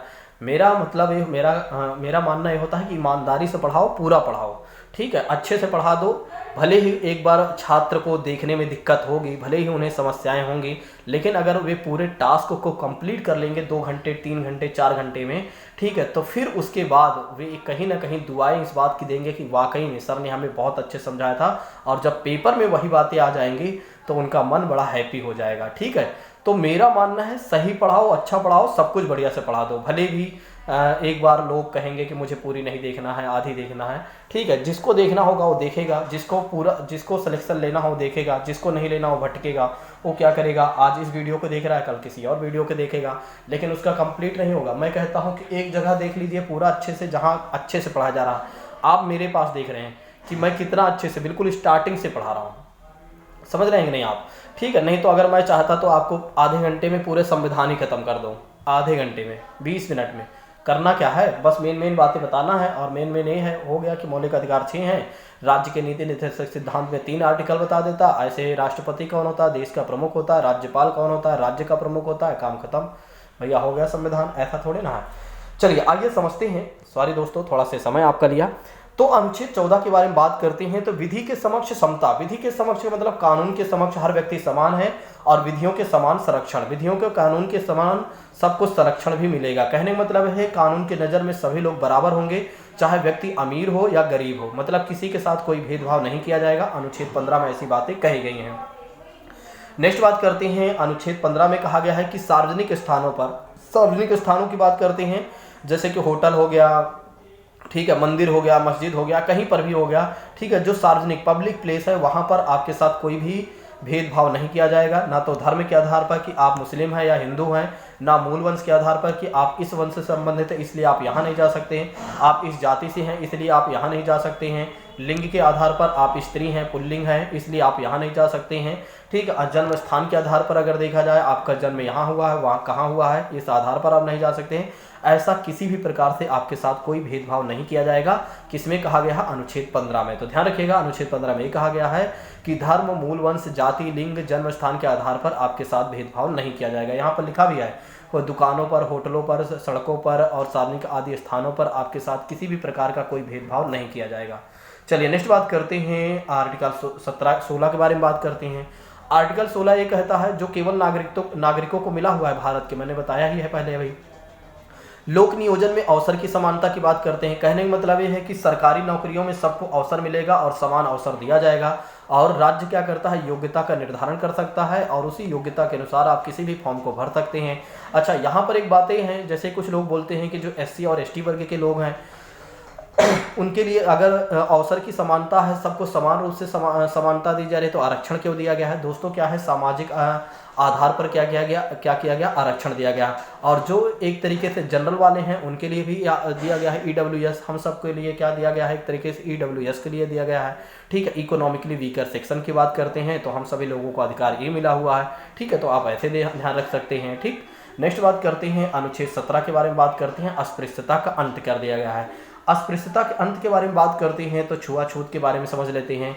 जैसे कि बात करते हैं छुआछूत के बारे में बात करते हैं तो ये क्या है, किसी भी प्रकार से अगर, जैसे पहले क्या होता था, जो SC और ST वर्ग के लोग हुआ करते थे उनके साथ काफ़ी भेदभाव किया जाता था। जैसे कोई व्यक्ति किसी को छू लेता था तो व्यक्ति कहता था कि मैं अपवित्र हो गया हूँ। तो इन चीज़ों को ख़त्म कर दिया गया। अगर कोई भी व्यक्ति किसी व्यक्ति के साथ ऐसा व्यवहार करता है, ठीक है, तो ये मान के चलिए उसके साथ क्या, उसे क्या होगा, 4 साल की सजा हो सकती है, ठीक है, दंडनीय अपराध माना गया है। तो अस्पृश्यता को अंत कर दिया गया है, इसे अनटचेबिलिटी कहा गया है। अस्पृश्यता का निवारण किया गया है अनुच्छेद 17 के तहत दोस्तों। जैसे कि बात करते हैं, यहाँ पर लिखा भी गया है कि इसके आधार पर शिक्षा द्वारा कोई भी आपके साथ क्या नहीं कर सकता है दोस्तों, मतलब भेदभाव नहीं कर सकता। जन जागरण की बात करते हैं, सम्मेलन आयोजित करके कानून बनाकर अस्पृश्यता को अंत करने का भी प्रयास किया गया। अच्छा, इसको अगर अंत करने का जो प्रयास किया गया, लोगों में शिक्षा की भावना लाई गई, लोगों में जागरूकता की भावना लाई गई, कुछ सम्मेलन किए गए, ठीक है, ताकि लोगों में, और कानून बना दिया गया आर्टिकल 17 के तहत, ताकि कोई भी व्यक्ति क्या करे, किसी के साथ इस तरह के अमानवीय व्यवहार ना करे, किसी के साथ अमानवीय व्यवहार ना करे, क्योंकि ये अमानवीय व्यवहार माना जाएगा ना। सोचिए आप किसी व्यक्ति के साथ आप कह रहे हैं कि ये व्यक्ति छू लेगा तो आप अपवित्र हो जाएंगे, ऐसा क्या? हवा, पानी, आप सोचो हवा पानी सारी चीज़ें क्या होती हैं, वो तो एक व्यक्ति छू कर ही जाती है ना, एक व्यक्ति दूसरे व्यक्ति तक जाती है, तो तब हम पवित्र अपवित्र नहीं होते हैं, तो होते हैं। तो ऐसी बातें बिल्कुल नहीं सोचना चाहिए। ये ऐसी बातें अगर कोई व्यक्ति सोचता है तो ये समझ लो वो मूर्ख व्यक्ति है ना, उसको बोल दो आपसे महान मूर्ख व्यक्ति इस संसार में कोई नहीं होगा। मूर्खता की आपने PhD हासिल कर लिया है मूर्खता में, ठीक है, ऐसे शब्दों से आप बोल दीजिए। थोड़ा से मैंने कटु वचन बोल दिया, लेकिन मुझे लगता है कि अगर ऐसा कोई व्यक्ति किसी के साथ करता है तो गलत है। अस्पृश्यता के संबंध में कानून बनाने की शक्ति जो होती है संसद के पास है, और संसद ने अस्पृश्यता निवारण अधिनियम 1955 पारित किया हुआ है, इस बात को ध्यान रखिएगा। आइए समझ लेते हैं, आर्टिकल 18 के बारे में बात कर लेते हैं। आर्टिकल 18 में ये कहा गया है उपाधियों का अंत। देखिए टाइटल का अंत कर दिया गया है। टाइटल का मतलब जैसे कि पहले क्या होता था, राजा महाधिराज, पहले क्या होता था, राजा महाराजाओं के समय में क्या होता था कि सम्राट अशोक, सम्राट ए, राजा महाधिराज पधार रहे हैं, ऐसे शब्दों से हटा दिया गया। लॉर्ड, जैसे अंग्रेजों के समय में लॉर्ड विलियम बेंटिंग, ठीक है, लॉर्ड मेयो, ऐसे फालतू की बातें जो उपाधि दी गई थी, भगवान का रूप उन्हें दिया गया था, ऐसे उपाधियों को अंत कर दिया गया है। मतलब कि कोई भी व्यक्ति अपने सामने फालतू की बातें नहीं लगा सकता है। अच्छा, पुरस्कार उपाधि की श्रेणी में नहीं आती। अगर आप कोई पुरस्कार लेते हैं तो उपाधि की श्रेणी में नहीं आएगी।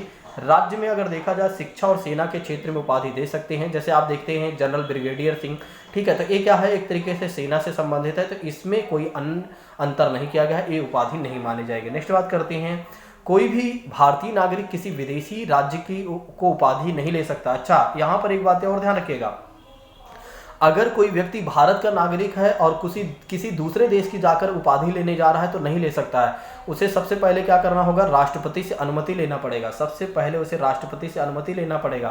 राष्ट्रपति अगर अनुमति देते हैं तभी वो व्यक्ति इस प्रकार की उपाधि धारण करेगा, किसी भी प्रकार के नहीं तो नहीं करेगा। तो आपके एग्जाम में एक प्रश्न यहाँ बन सकता है कि अगर कोई व्यक्ति क्या करता है कि किसी दूसरे देश की उपाधि धारण करता है तो उससे किससे मतलब अनुमति लेनी होगी, तो राष्ट्रपति से लेनी होगी, इस बात को ध्यान रखिएगा।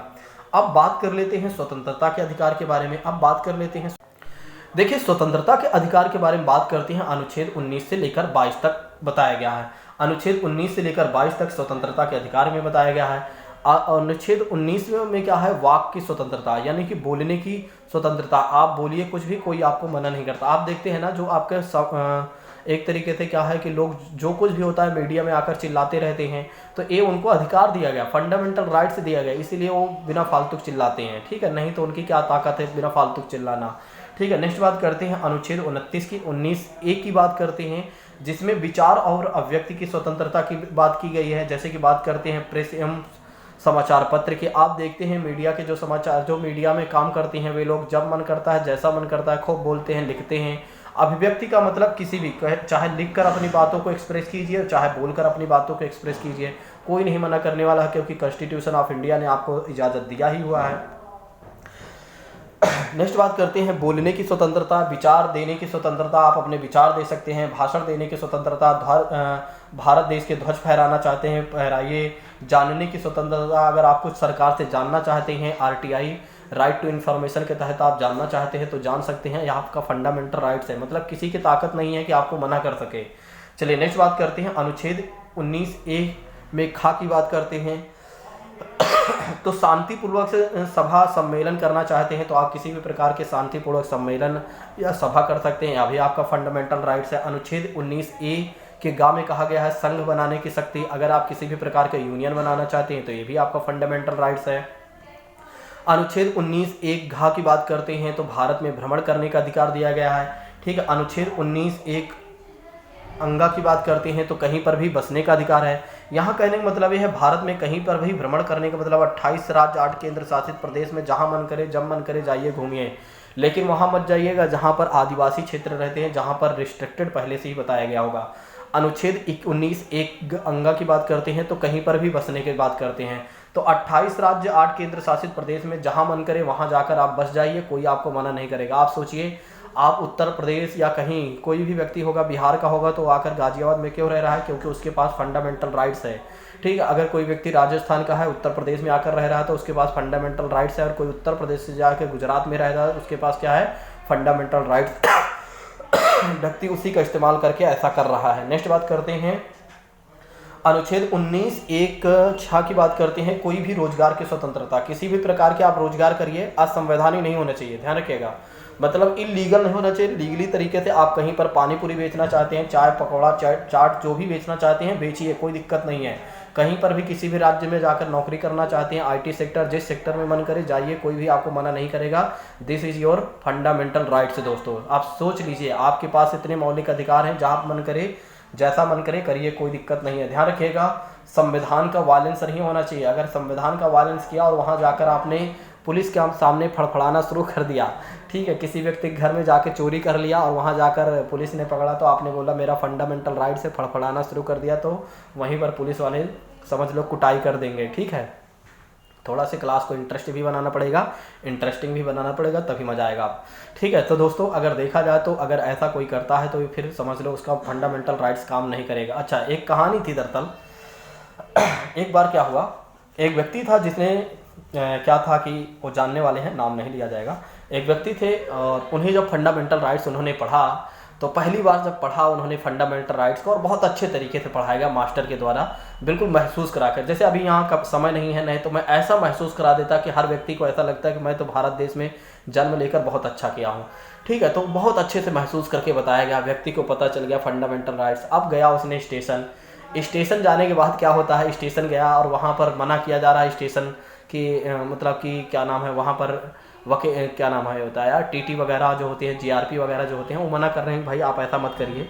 ठीक है, वो जहाँ मना किया गया था कि वहाँ मत जाना, लेकिन उन्होंने पढ़ा था कहीं पर भी जाने का अधिकार है, फंडामेंटल राइट्स है, लेकिन ये नहीं जानते हैं जहाँ मना किया जा रहा है वहाँ नहीं जाना है, बिना फालतू के। हाँ, तो वो क्या करते हैं, वहाँ चले जा रहे हैं, बार बार पुलिस वाले मना कर रहे हैं, जीआरपी वाले, लेकिन वो मान नहीं रहे, बोल रहे हैं this is my fundamental rights. Police वाले ने भी एक थप्पड़ दिया। हाँ, उसने पूछा कि कहाँ पर लिखा हुआ है फंडामेंटल राइट्स में कि जहाँ रिस्ट्रिक्टेड एरिया है उसमें भी आप घुस सकते हैं, कहाँ पर लिखा हुआ, दिखाओ कोई कहीं पर लिखा हो। हाँ, तो फिर उस व्यक्ति को समझ में आया कि जब थप्पड़ पड़ा तो कि फंडामेंटल राइट्स ये नहीं है, फंडामेंटल राइट्स ये है कि जहाँ मना किया गया है, जहाँ ऑलरेडी लिखा गया है कि ये मतलब कि रेलवे, मतलब कह सकते हैं रेलवे से संबंधित चीज़ें हैं और ये रिस्ट्रिक्टेड एरिया है, यहाँ आप नहीं जा सकते हैं, तो वहाँ आपको नहीं जाना है। ठीक है, जैसे आप देखते हैं कि कोई मंदिर मस्जिद में लिखी हुई बातें होती हैं कि आपको इस एरिया में प्रवेश नहीं करना है, तो मंदिर के नियम होते हैं, वहाँ प्रवेश नहीं करना, वहाँ फंडामेंटल राइट्स आपका काम नहीं करेगा। ठीक है, कुछ समझिए, बिना समझे सोचे वहाँ ऐसे फंडामेंटल राइट्स का आप कैसे यूज कर देंगे। हाँ, थोड़ा सा समझिए कहाँ जाना है कहाँ नहीं जाना है, वो सब बाद में बातें करेंगे। किसी दिन पढ़ाऊँगा अच्छे तरीके से फंडामेंटल राइट्स, तो देखिएगा आप लोगों को लगेगा कि वाकई में सर ने तो हमारे अंदर जोश ही भर दिया इस तरह के कि आप फंडामेंटल राइट्स को जहां मन करेगा वहां यूज कर लेंगे। चलिए अनुच्छेद 20 की बात करते हैं। तो अपराधों के संबंध में दो सिद्धि के लिए संरक्षण, अपराधों के संबंध में अगर देखा जाए दो सिद्धि के संरक्षण, मतलब कहने का मतलब ये है किसी भी व्यक्ति को तब तक दंडित नहीं किया जाएगा जब तक कि वह किसी कानून का उल्लंघन ना करे। देखिए, किसी व्यक्ति को तब तक दंडित नहीं किया जा सकता। पुलिस वाले ने अगर गलती से आपको पकड़ लिया तो ऐसे थोड़े ना है कि दंडित किया जा सकता है, या न्यायालय कोर्ट किसी की ताकत नहीं है कि आपको ऐसे ही दंडित कर सके जब आपने संविधान का उल्लंघन किया ही ना हो। ठीक, अब फिर समझिएगा, उस व्यक्ति को वही दंड दिया जाएगा जो उस समय उस कानून के उल्लंघन पर निर्धारित है। अच्छा, इस बात को भी ध्यान रखिएगा, न्यायालय में भी इतनी ताकत नहीं है कि आपने चोरी वाला मतलब मामला किया हो, चोरी में लिखा गया है कि आपको इतने साल की सजा हो गई, तो ये मत सोचिए कि आपको बलात्कार वाला या एक तरह रेप वाला जो मतलब कॉन्स्टिट्यूशन लिखा हो उस पर दे दिया जाएगा। ऐसा थोड़ी ना है। जो बातें मतलब जो दंड आप, जो गलती आप करेंगे उस गलती की सजा जो लिखी गई है उसी के अनुसार ही, उसी के आधार पर ही व्यक्ति को सजा दी जा सकती है। ऐसा नहीं है, ऐसा ही है। ठीक है, ऐसा नहीं है कि जहां मन करे वहां दिया जा सकता और जैसा मन करे वैसा, कुछ भी नहीं ऐसा।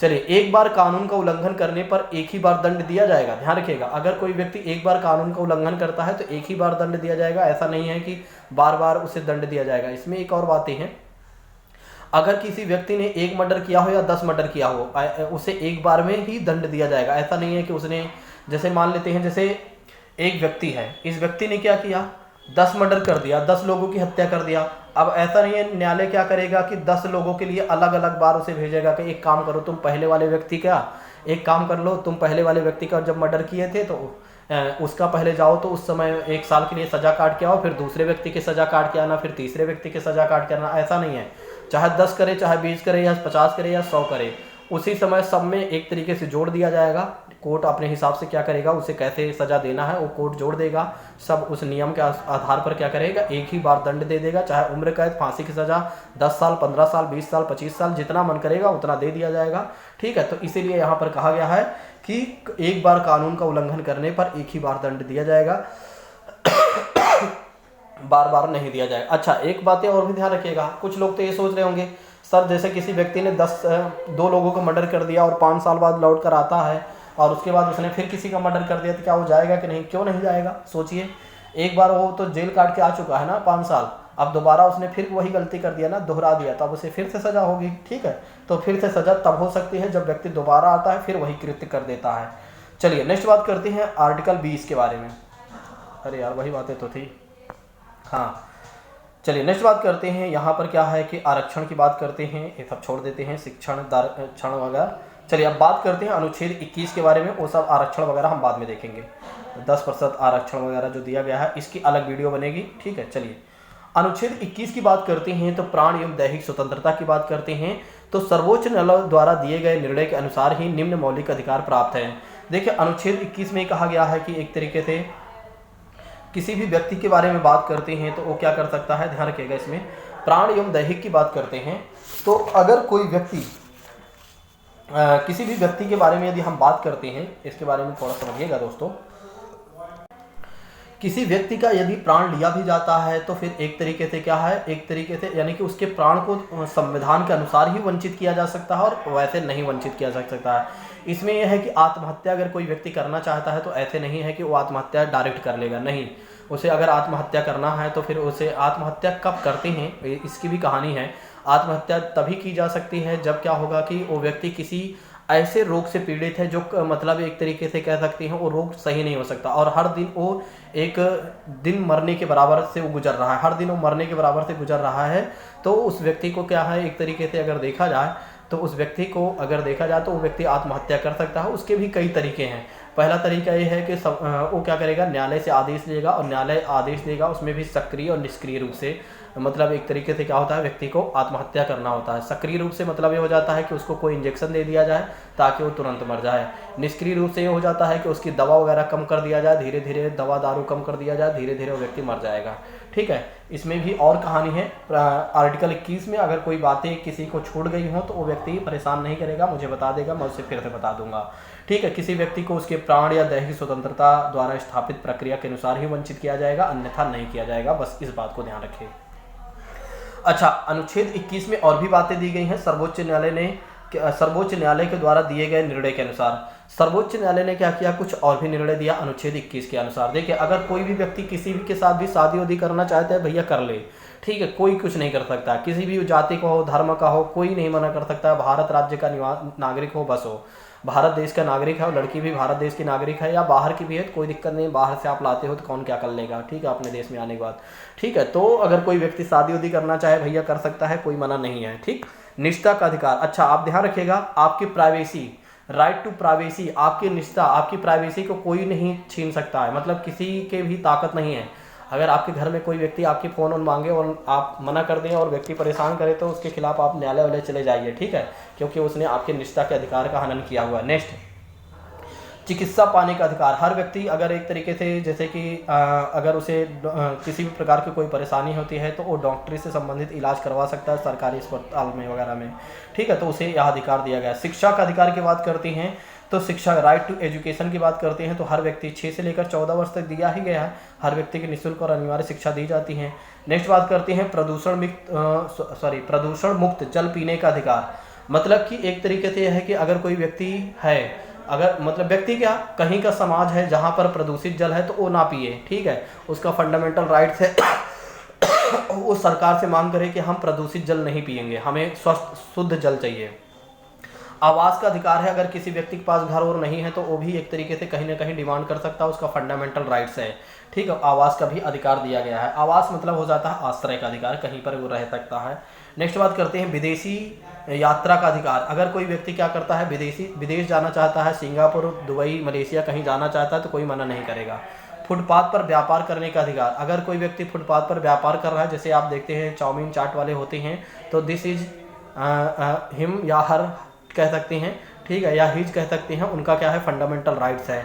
फांसी में विलंब का अधिकार, अगर किसी व्यक्ति की फांसी की डेट निर्धारित कर दी गई है, जैसे किसी व्यक्ति की डेट निर्धारित कर दी गई है फांसी की कि 1 जनवरी 2023 को उसकी फांसी हो जाएगी, तो ऐसा नहीं है 3 जनवरी को फांसी की सज़ा हो, नहीं भाई, उसका फंडामेंटल राइट्स है, उसे 1 तारीख को ही आपको फांसी देना है। अगर आपने नहीं दिया तो वो संविधान, वो क्या नाम है, फिर से न्यायपालिका चला जाएगा कि आपने हमारे साथ अन्याय किया हुआ है। तो विलंब नहीं होना चाहिए किसी के भी, एक तरीके से फांसी में भी ये भी है। बहुत सारी चीज़ें हैं, वो सब हम बाद में देखेंगे। चलिए नेक्स्ट बात करते हैं, अनुच्छेद 21 का में अगर देखा जाए शिक्षा का अधिकार दिया गया है, और शिक्षा के अधिकार में अगर देखा जाए तो फिर क्या 66वां संविधान संशोधन आ जाता है, जो 6 से लेकर 14 वर्ष तक के आयु के बच्चों के लिए निःशुल्क और अनिवार्य शिक्षा का प्रावधान किया गया है। अनुच्छेद 22 में है कि कुछ दशाओं में गिरफ्तारी एवं निवारक कानून से संरक्षण दिया गया है। अब यहाँ समझिएगा, किसी भी व्यक्ति को तब तक गिरफ्तार नहीं किया जा सकता है जब तक कि वह कानून का उल्लंघन न करे। ध्यान रखिएगा, अनुच्छेद 22 में ये बातें कही गई हैं कि अगर किसी व्यक्ति को कोई गिरफ्तार करता है, पुलिस वाले गिरफ्तार करते हैं, अगर आपने कानून का वायलेंस नहीं किया हुआ है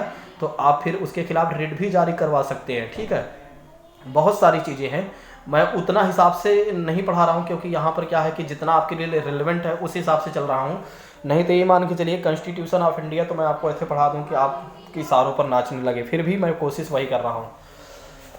किसी भी व्यक्ति को तब तक गिरफ्तार नहीं किया जा सकता जबकि वह कानून का उल्लंघन ना करे। नेक्स्ट बात करते हैं, किसी व्यक्ति को गिरफ्तारी का कारण बताया जाएगा, उसे मनपसंद वकील करने की अनुमति। अच्छा, इस बात को भी ध्यान रखिएगा, अगर कोई व्यक्ति को किसी या आपको कभी गिरफ्तार किया जाता है, पुलिस वाले जाते हैं भैया हम आपको गिरफ्तार करते हैं, तो आप उनसे पूछिए वाई आर यू अरेस्टेड मी, हाँ आप मुझे क्यों अरेस्ट कर रहे हैं, ठीक है, या अरेस्टिंग मी, आप मुझे क्यों अरेस्ट कर रहे हैं, ठीक है, आप मुझे कारण बताइए, उसके पीछे का रीजन बताइए। अच्छा, किसी को अगर मनपसंद वकील करना है तो ये भी उनका फंडामेंटल राइट्स है। नेक्स्ट बात करते हैं, गिरफ्तारी, व्यक्ति की गिरफ्तारी तिथि, जैसे कि इसमें समझिएगा इस कहानी को, अगर किसी व्यक्ति को, जैसे आपके घर में, इसको समझिएगा, मान लेते हैं आपके घर में किसी व्यक्ति को गिरफ्तार कर लिया गया पुलिस के द्वारा, तो पुलिस के द्वारा जब गिरफ्तार कर लिया गया तो 24 घंटे के अंदर ही पुलिस को क्या करना होगा, अगर FIR दर्ज है तो, नए पुलिस वाले बड़ा ही कलाकारी करते हैं, ठीक है, अगर किसी व्यक्ति को गिरफ्तार कर लिया गया है तो मजिस्ट्रेट के सामने पुलिस वाले को 24 घंटे के अंदर प्रस्तुत करना ही होगा। अब इसमें एक चीज़ें जोड़ समझिएगा, ठीक है, इन 24 घंटों में वह समय नहीं जोड़ा जाएगा जो पुलिस स्टेशन से मजिस्ट्रेट तक पहुंचने में लगा समय को हटा दिया जाएगा। अब यहाँ पर एक कहानी समझिएगा, थोड़ा से बताऊंगा, ज़्यादा नहीं। दरअसल क्या है, अगर कोई व्यक्ति शनिवार को पकड़ा जाता है तो वो मंडे को पेश होगा, ठीक है, नहीं तो सोचे संडे को 24 घंटे बीत जाएंगे तो संडे को प्रस्तुत करना ही पड़ेगा पुलिस को। नहीं भैया, कभी भी आप कोई भी कृत्य करें तो शनिवार को ना पकड़े जाएं और कोशिश करें कि फ्राइडे को भी ना पकड़े जाएं। कई बार क्या होता है शनिवार को छुट्टी होती है, ठीक है, और दीपावली रक्षाबंधन को भी आप ना पकड़े जाएं, नहीं तो फिर ऐसे मान लीजिए पुलिस वाले कुटाई बहुत ज़बरदस्त करते हैं, तो आप ऐसे समय पकड़े जाएं, जैसे सोमवार को आप पकड़े जाएं, आप मंगलवार को पकड़े जाएं, ताकि देखो सोमवार को पकड़े जाते हैं तो मंगलवार को आपको मजिस्ट्रेट के सामने पुलिस को प्रस्तुत करना ही होगा, तो ज़्यादा कुछ नहीं कर पाएंगे। आप मंगलवार को पकड़े जाएँ, बुधवार को पकड़े जाएँ,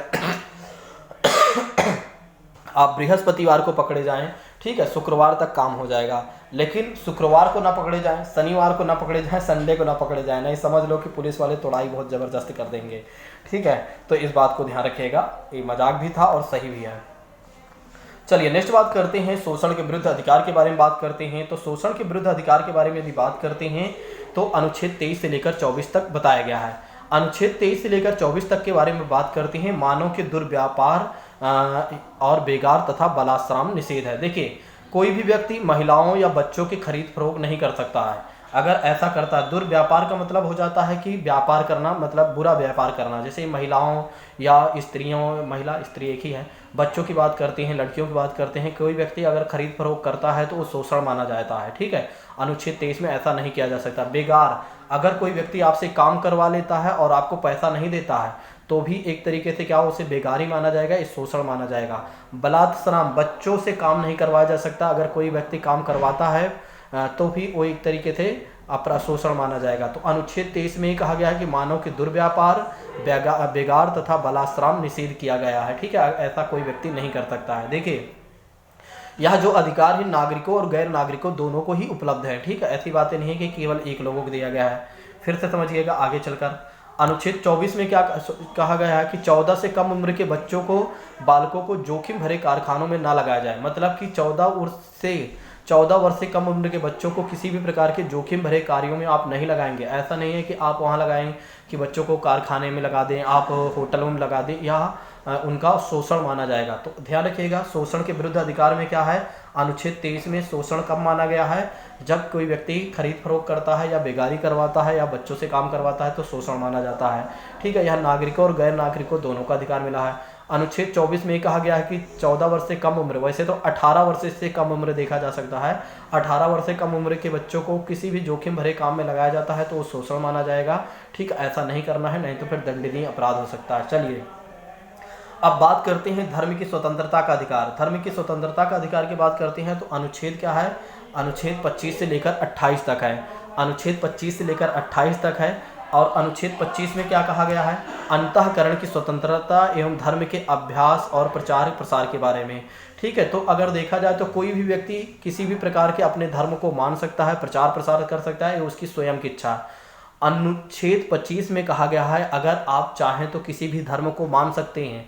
जैसे कोई व्यक्ति भले ही हिंदू धर्म का है, अगर मुस्लिम धर्म को मानना चाहता है तो माने, कोई दिक्कत नहीं है।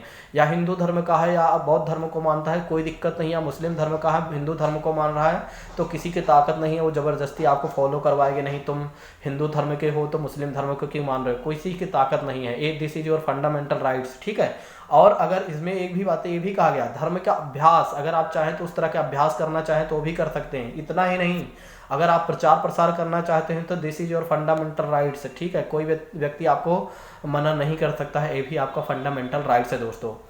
अच्छा, अनुच्छेद 25 में एक बात ये भी कही गई, जो सिख होते हैं उन्हें कृपाण धारण करने का चलने का अधिकार है। मतलब वो छोटी सी चाकू टाइप जो होती है उसे कृपाण कहा गया, उसे धारण करके चल सकते हैं, वो ये उनका फंडामेंटल राइट्स है। उनके पास 5 चीज़ें होती हैं जो कि आप जानते ही हैं। अनुच्छेद 26 की बात करते हैं, धार्मिक कार्यों के प्रबंधन की स्वतंत्रता। अगर आप अपने धर्म के धार्मिक कार्यों से संबंधित किसी प्रकार का मैनेजमेंट करना चाहते हैं तो करिए, कोई दिक्कत नहीं है, आपको फंडामेंटल राइट से दिया गया है।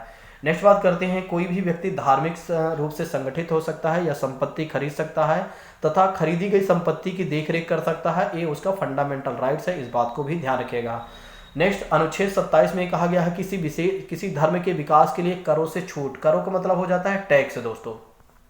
देखिए, अनुच्छेद 27 में कहा गया है अगर कोई व्यक्ति, अनुच्छेद 27 में कहा गया है कि अगर कोई भी व्यक्ति अगर कोई व्यक्ति आपसे टैक्स मांगता है या सरकार आपसे टैक्स मांगती है और किस लिए, धर्म को बढ़ावा देने के लिए, तो टैक्स आपको नहीं देना है, ये आपका फंडामेंटल राइट्स है। तो कोई भी आपसे व्यक्ति टैक्स वगैरह नहीं ले सकता। अच्छा हाँ, कोई चंदा मांगता है तो ये आपकी स्वेच्छा है, चंदा टैक्स नहीं माना जाएगा। ठीक है, ये आपकी स्वेच्छा है, अगर आप देना चाहें तो दें, नहीं तो कोई बात नहीं है। अनुच्छेद 28 में क्या कहा गया है दोस्तों, अनुच्छेद 28 में ये कहा गया है कि कुछ शिक्षण संस्थाओं में धार्मिक शिक्षा देने और तथा धार्मिक उपासना में उपस्थित होने की स्वतंत्रता। देखिए, कुछ शिक्षण संस्थाएं हैं जहां पर धार्मिक शिक्षा दी जा सकती है और धार्मिक उपासना, कहने का मतलब अगर वहां पर कोई बातें हो रही हैं तो अगर आपका मन करता है तो आप रह सकते हैं, नहीं तो कोई दिक्कत नहीं है। लेकिन सरकारी शिक्षण में कोई भी धार्मिक शिक्षा नहीं दी जा सकती है, ध्यान रखिएगा। अर्ध सरकारी शिक्षण में क्या है, संस्थाओं में बच्चों से पूछकर, यदि उन्हें बच्चे छोटे हैं तो उन्हें उनके माता पिता से पूछकर क्या किया जा सकता है, धार्मिक शिक्षा दिया जा सकता है। ठीक है, और जैसे कोई ट्रस्ट है तो विद्यालय में धार्मिक शिक्षा दी जा सकती है। जैसे आप मदरसा वगैरह देखते हैं ना, जो हमारे मुस्लिमों वगैरह का होता है या हिंदुओं के भी होता है। ठीक है, गुरुकुल शिक्षा जो दी जाती है तो वहाँ पर क्या होता है, कहीं ना कहीं धार्मिक शिक्षा दी जाती है, तो एक ट्रस्ट के रूप में चलता है, तो यहाँ पर कोई नहीं मना करेगा क्योंकि ये ट्रस्ट है। ठीक है, ये संविधान के दायरे में ही काम कर रहा है क्योंकि सरकार इसको पे थोड़ी ना कर रही है। चलिए नेक्स्ट बात करते हैं संस्कृति और शिक्षा संबंधी अधिकार की बात करते हैं, अनुच्छेद 29 से 30। इसमें क्या है दोस्तों, अल्पसंख्यक वर्गों के हितों का संरक्षण। अल्पसंख्यक कौन होते हैं, जो एक तरीके से चाहे भाषा के आधार पर देखा जाए तो वो भी एक तरीके से अल्पसंख्यक में आते हैं, जिनकी भाषाएं कम है, मतलब जिनके भाषा का प्रचार प्रसार कम है तो वो भी अगर देखा जाए तो अल्पसंख्यक में। या धर्म के आधार पर देखा जाए तो धर्म के आधार पर जो मुस्लिम होते हैं, जो बहुसंख्यक में नहीं है, वो क्या है, एक तरीके से क्या है दोस्तों, अल्पसंख्यक हैं। ठीक है, तो यहाँ पर कहा भी गया है तो उनको वे अपने हितों का संरक्षण करना चाहते हैं तो कर सकते हैं। ठीक है, ये उनका फंडामेंटल राइट्स है। जैसे इसमें समझिएगा, अल्पसंख्यक की परिभाषा में के आधार धर्म और भाषा के आधार पर दी गई है दोस्तों, जो कि पहले ही बता दिया।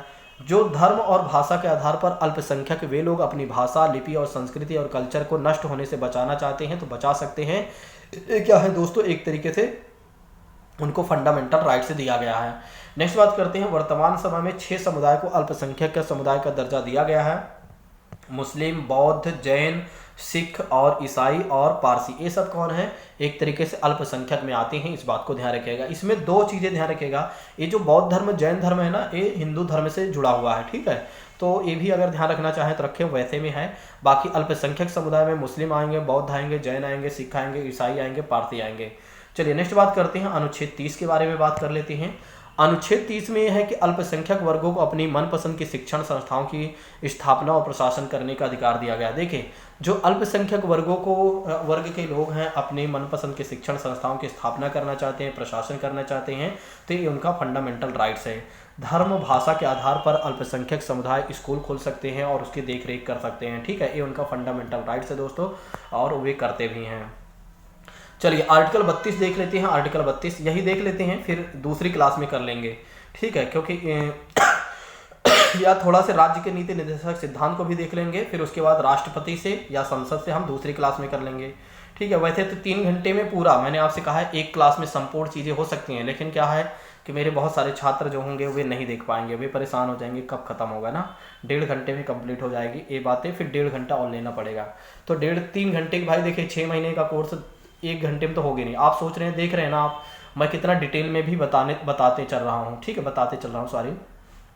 अगर मुझे जल्दबाजी करना होता तो 1 घंटे में समाप्त कर सकता हूँ, 15 मिनट में समाप्त कर सकता हूँ। समाप्त करना एक अलग बातें हैं, लेकिन पढ़ाना, समझाना वो एक अलग बातें हो जाती हैं, ठीक है। और ईमानदारी से काम करना वो एक अलग बातें हो जाती हैं, ठीक है। मन नहीं मानता है, ठीक है, मेरी एक सबसे आदत यही है।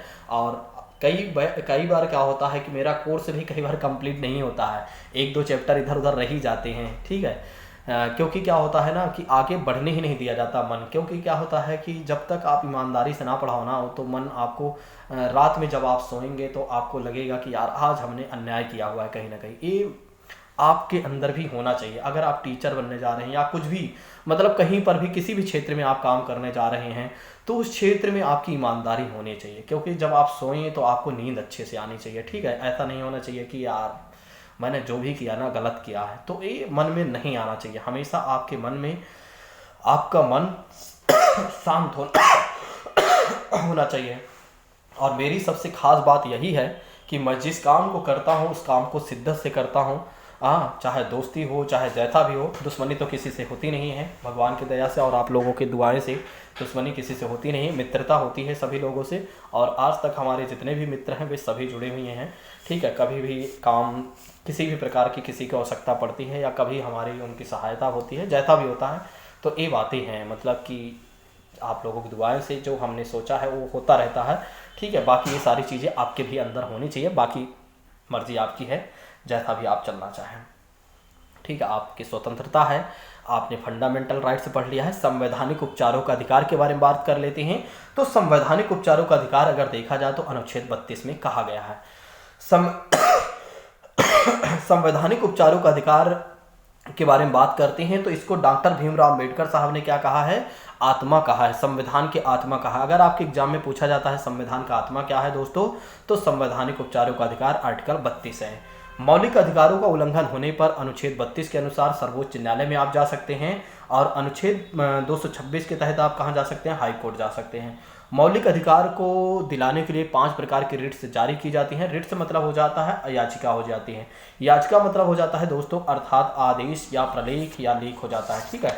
तो इस बात को ध्यान रखिएगा। आइए समझ लेते हैं जो 5 प्रकार के आपके रिट्स हैं, इसको अच्छे तरीके से समझते हैं, ठीक है। फिर उसके बाद थोड़ा से और देख लेंगे, फिर उसके बाद क्लास को रोक देंगे, फिर कल देख लेंगे, ठीक है। बाकी मैसेज करिएगा, जिसका पेपर अभी हाल फिलहाल में तो जल्दी हो जाएगा। बंदी प्रत्यक्षीकरण के बारे में बात करते हैं तो पहला हेबियस कॉर्पस। अगर आप कुछ ना याद रखें ना तो कम से कम आप क्या करें, इसकी हिंदी और अंग्रेजी याद रख लें, तब भी आपको 1 नंबर मिल जाएगा। बंदी प्रत्यक्षीकरण की बात करते हैं तो हेबियस कॉर्पस है दोस्तों, और जिसमें क्या होता है कि एक तरीके से जैसे किसी व्यक्ति को बंदी बना लिया गया, किसी व्यक्ति को बंदी बना लिया गया, तो ये क्या होता है कि एक तरीके से रिट जारी की जाती है न्यायालय द्वारा, उस व्यक्ति को एक तरीके से प्रस्तुत किया जाए। नेक्स्ट बात करते हैं तो ये हो जाता है बंदी प्रत्यक्षीकरण। ज़्यादा मैं नहीं समझा रहा हूँ, नहीं तो यहाँ पर बहुत सारी चीज़ें हैं समझाने के लिए, ठीक है। नेक्स्ट बात करते हैं परमादेश में क्या होता है, हम आदेश देते हैं। अगर क्या होता है आदेश का मतलब ये हो जाता है कि अगर कोई सार्वजनिक अधिकारी या पब्लिक जैसे सरकार का कोई अधिकारी है काम करने से मना कर देता है तो उसके खिलाफ यह रिट जारी की जाती है परमादेश वाली, जिसे अंग्रेजी में क्या कहा जाता है, मैंडामस कहा जाता है। नेक्स्ट बात करते हैं कि प्रतिषेध की बात करते हैं। प्रतिषेध में क्या होता है दोस्तों, प्रतिषेध में ये होता है कि मना करना। अगर कोई कोर्ट क्या होता है अपने ज्यूरिडिक्शन से बाहर जाता है तो उससे ऊपर वाली जो कोर्ट होती है, जैसे कोई डिस्ट्रिक्ट कोर्ट है अपने ज्यूरिडिक्शन क्षेत्र से बाहर जाते हैं, जैसे कि नोएडा की या गाजियाबाद की एक तरीके से कह सकते हैं गाजियाबाद की कोर्ट है जो डिस्ट्रिक्ट कोर्ट है, अगर वो नोएडा के केस को लेने लगती है तो हाई कोर्ट मना कर सकती है उसे, उसके खिलाफ यह रिट जारी कर सकती है कि भैया आप ऐसा ना करें, आप अपने ज्यूरिडिक्शन क्षेत्र में ही रहें। तो ये क्या हो जाता है दोस्तों, क्या होता है, प्रतिषेध हो जाता है, मना करना हो जाता है, ठीक है, मना करना हो गया। नेक्स्ट बात करते हैं यहाँ पर क्या हो गया, फिर है उत्प्रेषण की बात करते हैं। उत्प्रेषण में क्या होता है कि अगर कोई मामला जो होता है जैसे डिस्ट्रिक्ट कोर्ट में या हाई कोर्ट की बात करते हैं, अगर कोई मामला पड़ा हुआ है तो उससे ऊपर वाले जो न्यायालय होगी वो मंगा सकती है, कोई मामला पड़ा हुआ है, ठीक है, और वो काफ़ी चर्चा में बना हुआ। चल नेक्स्ट बात करते हैं अधिकार परीक्षा की बात की वारंटो, आपका अधिकार क्या है। अगर कोई व्यक्ति किसी के पद पर जाकर बैठ जाता है और बिना बताए बिना किसी के आदेश के, तो उसके खिलाफ यह रिट जारी किया जाता है, इस बात को ध्यान रखिएगा। इसे क्या कहा जाता है, क्यू वारंटो कहा जाता है। दोस्तों ये आप पांचों रिट को याद कर लीजिएगा, ठीक है, और पांचों रिट को याद कर लीजिएगा और कम से कम इसकी अंग्रेजी आप जरूर याद कर लीजिएगा, भले ही हिंदी आप भूल जाते हैं।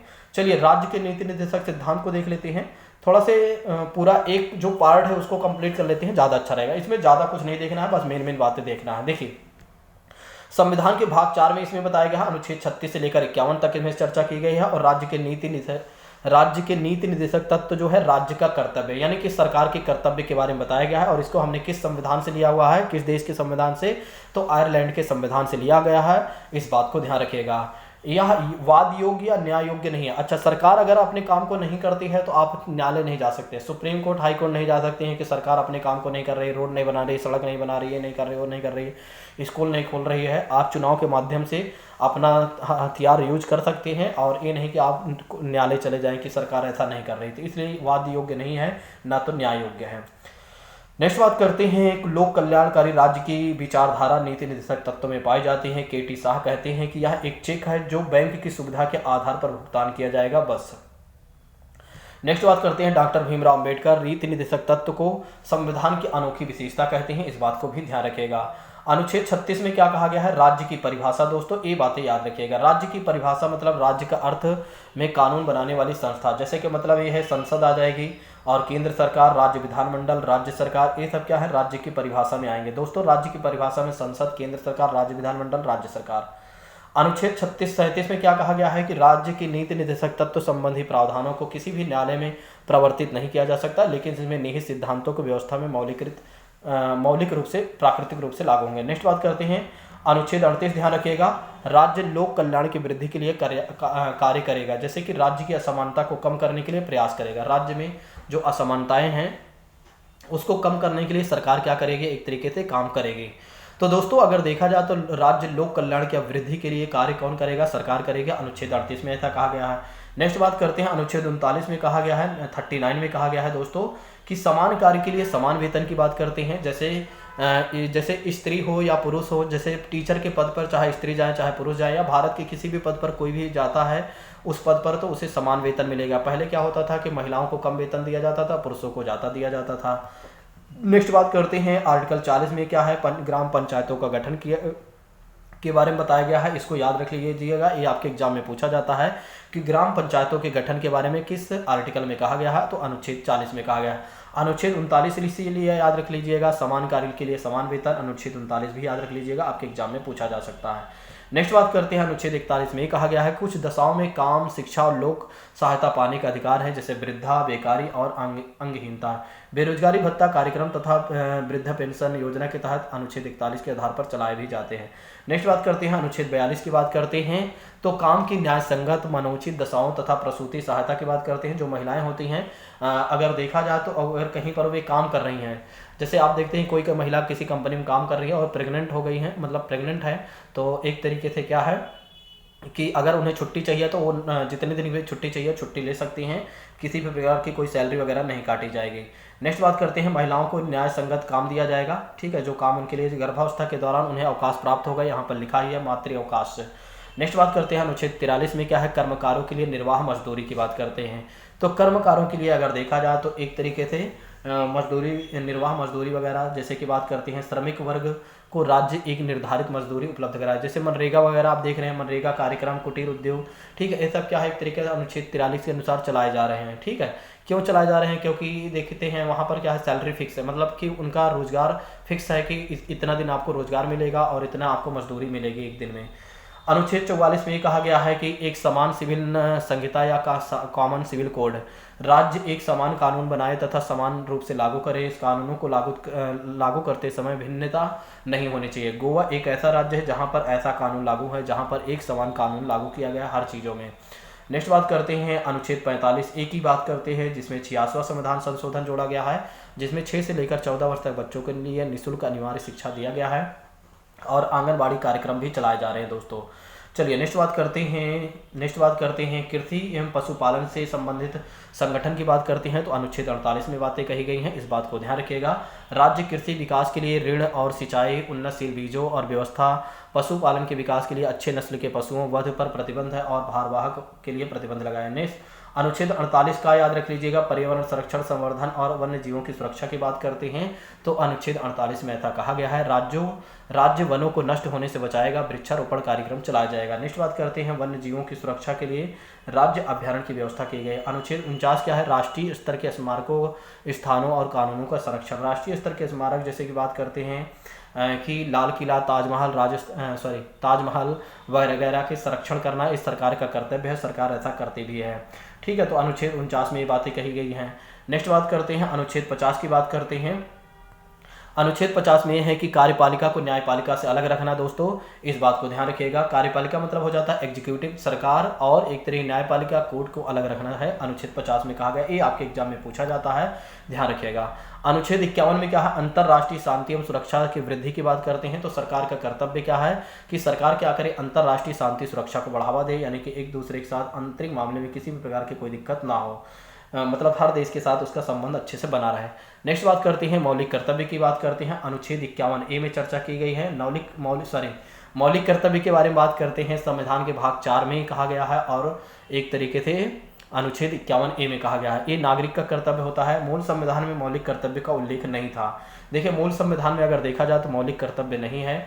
मूल कर्तव्य जो है 42वां संविधान संशोधन के तहत 1976 में स्वर्ण सिंह समिति की सिफारिश पर जोड़ा गया है। तो मूल कर्तव्य को 42वां संविधान संशोधन अधिनियम 1976 के अनुसार देखा जाए तो स्वर्ण सिंह समिति के सिफारिश पर जोड़ा गया है। मौलिक अधिकार के रूप में अगर देखा जाए तो 10 हमारे पास हैं, मौलिक कर्तव्य 10 थे, ठीक है। लेकिन क्या हुआ, 11वां मौलिक कर्तव्य जोड़ा गया, और जो शिक्षा का विषय है, और किसके अनुसार जोड़ा गया, 86वां संविधान संशोधन 2002 में के माध्यम से जोड़ा गया। इसमें क्या है कि 11वां मौलिक कर्तव्य के बारे में बात करते हैं तो 6 से 14 वर्ष तक बच्चों के लिए माता पिता या अभिभावक का कर्तव्य है कि शिक्षा उपलब्ध कराएं। नेक्स्ट बात करते हैं, मौलिक कर्तव्य का पालन न करने पर दंड का प्रावधान नहीं है, लेकिन जब हम किसी कर्तव्य का विरोध करते हैं तो किसी न किसी कानून का उल्लंघन करते हैं, उस स्थिति में दंड दिया जा सकता है।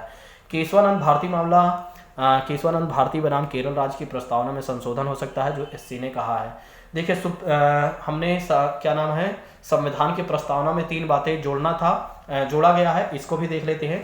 संविधान की प्रस्तावना में 3 बातें जोड़ी गई हैं। SPA समाजवादी, पंथ निरपेक्ष, अखंडता, किस संविधान संशोधन के तहत, 42वां संविधान संशोधन के तहत, ठीक है, 1976 के तहत। इस बात को ध्यान रखिएगा दोस्तों। अब हम बात करेंगे अगली क्लास में राष्ट्रपति के बारे में, ठीक है। देखिए थोड़ा सा समय लगा, अगली क्लास में ज़्यादा बड़ी, मतलब जो नेक्स्ट क्लास आएगी ज़्यादा बड़ी नहीं होगी, लेकिन मान के चलिए थोड़ा से आसपास रहेगी, लेकिन इतनी बड़ी नहीं होगी, ठीक है। एक पहली क्लास थी जो काफ़ी बड़ी इसलिए रही क्योंकि बहुत कुछ बताना पड़ा था ना स्टार्टिंग में। अब क्या है, कुछ बताना नहीं है, अब तो जो चीज़ें लिखी गई हैं और जो बातें अन्य होंगी थोड़ा बहुत बताना होगा। अगर आप लोगों को क्लास बेहतर लगी हो तो एक बार कमेंट करके हमें बताइएगा। Thank you so much. ज़्यादा से ज़्यादा लोगों तक शेयर करिएगा, ठीक है। और इसी तरह के हिस्ट्री की भी करवा देता हूँ और अन्य विषयों की भी करवा देता हूँ, पेडागोजी भी करवा देता हूँ, ठीक है। 1-2 दिन में तो किसी का पेपर है नहीं, कंप्लीट करवा देता हूँ संडे तक, दरअसल क्या आप लोगों को सपोर्ट नहीं मिल पाता, सपोर्ट नहीं मिलता तो फिर मेरा मन नहीं करता, मन नहीं करता तो फिर काम करने में मन नहीं करता। तो आप लोग सपोर्ट करिए, फिर देखिए काम हो जाएगा। Thank you so much. जय हिंद दोस्तों।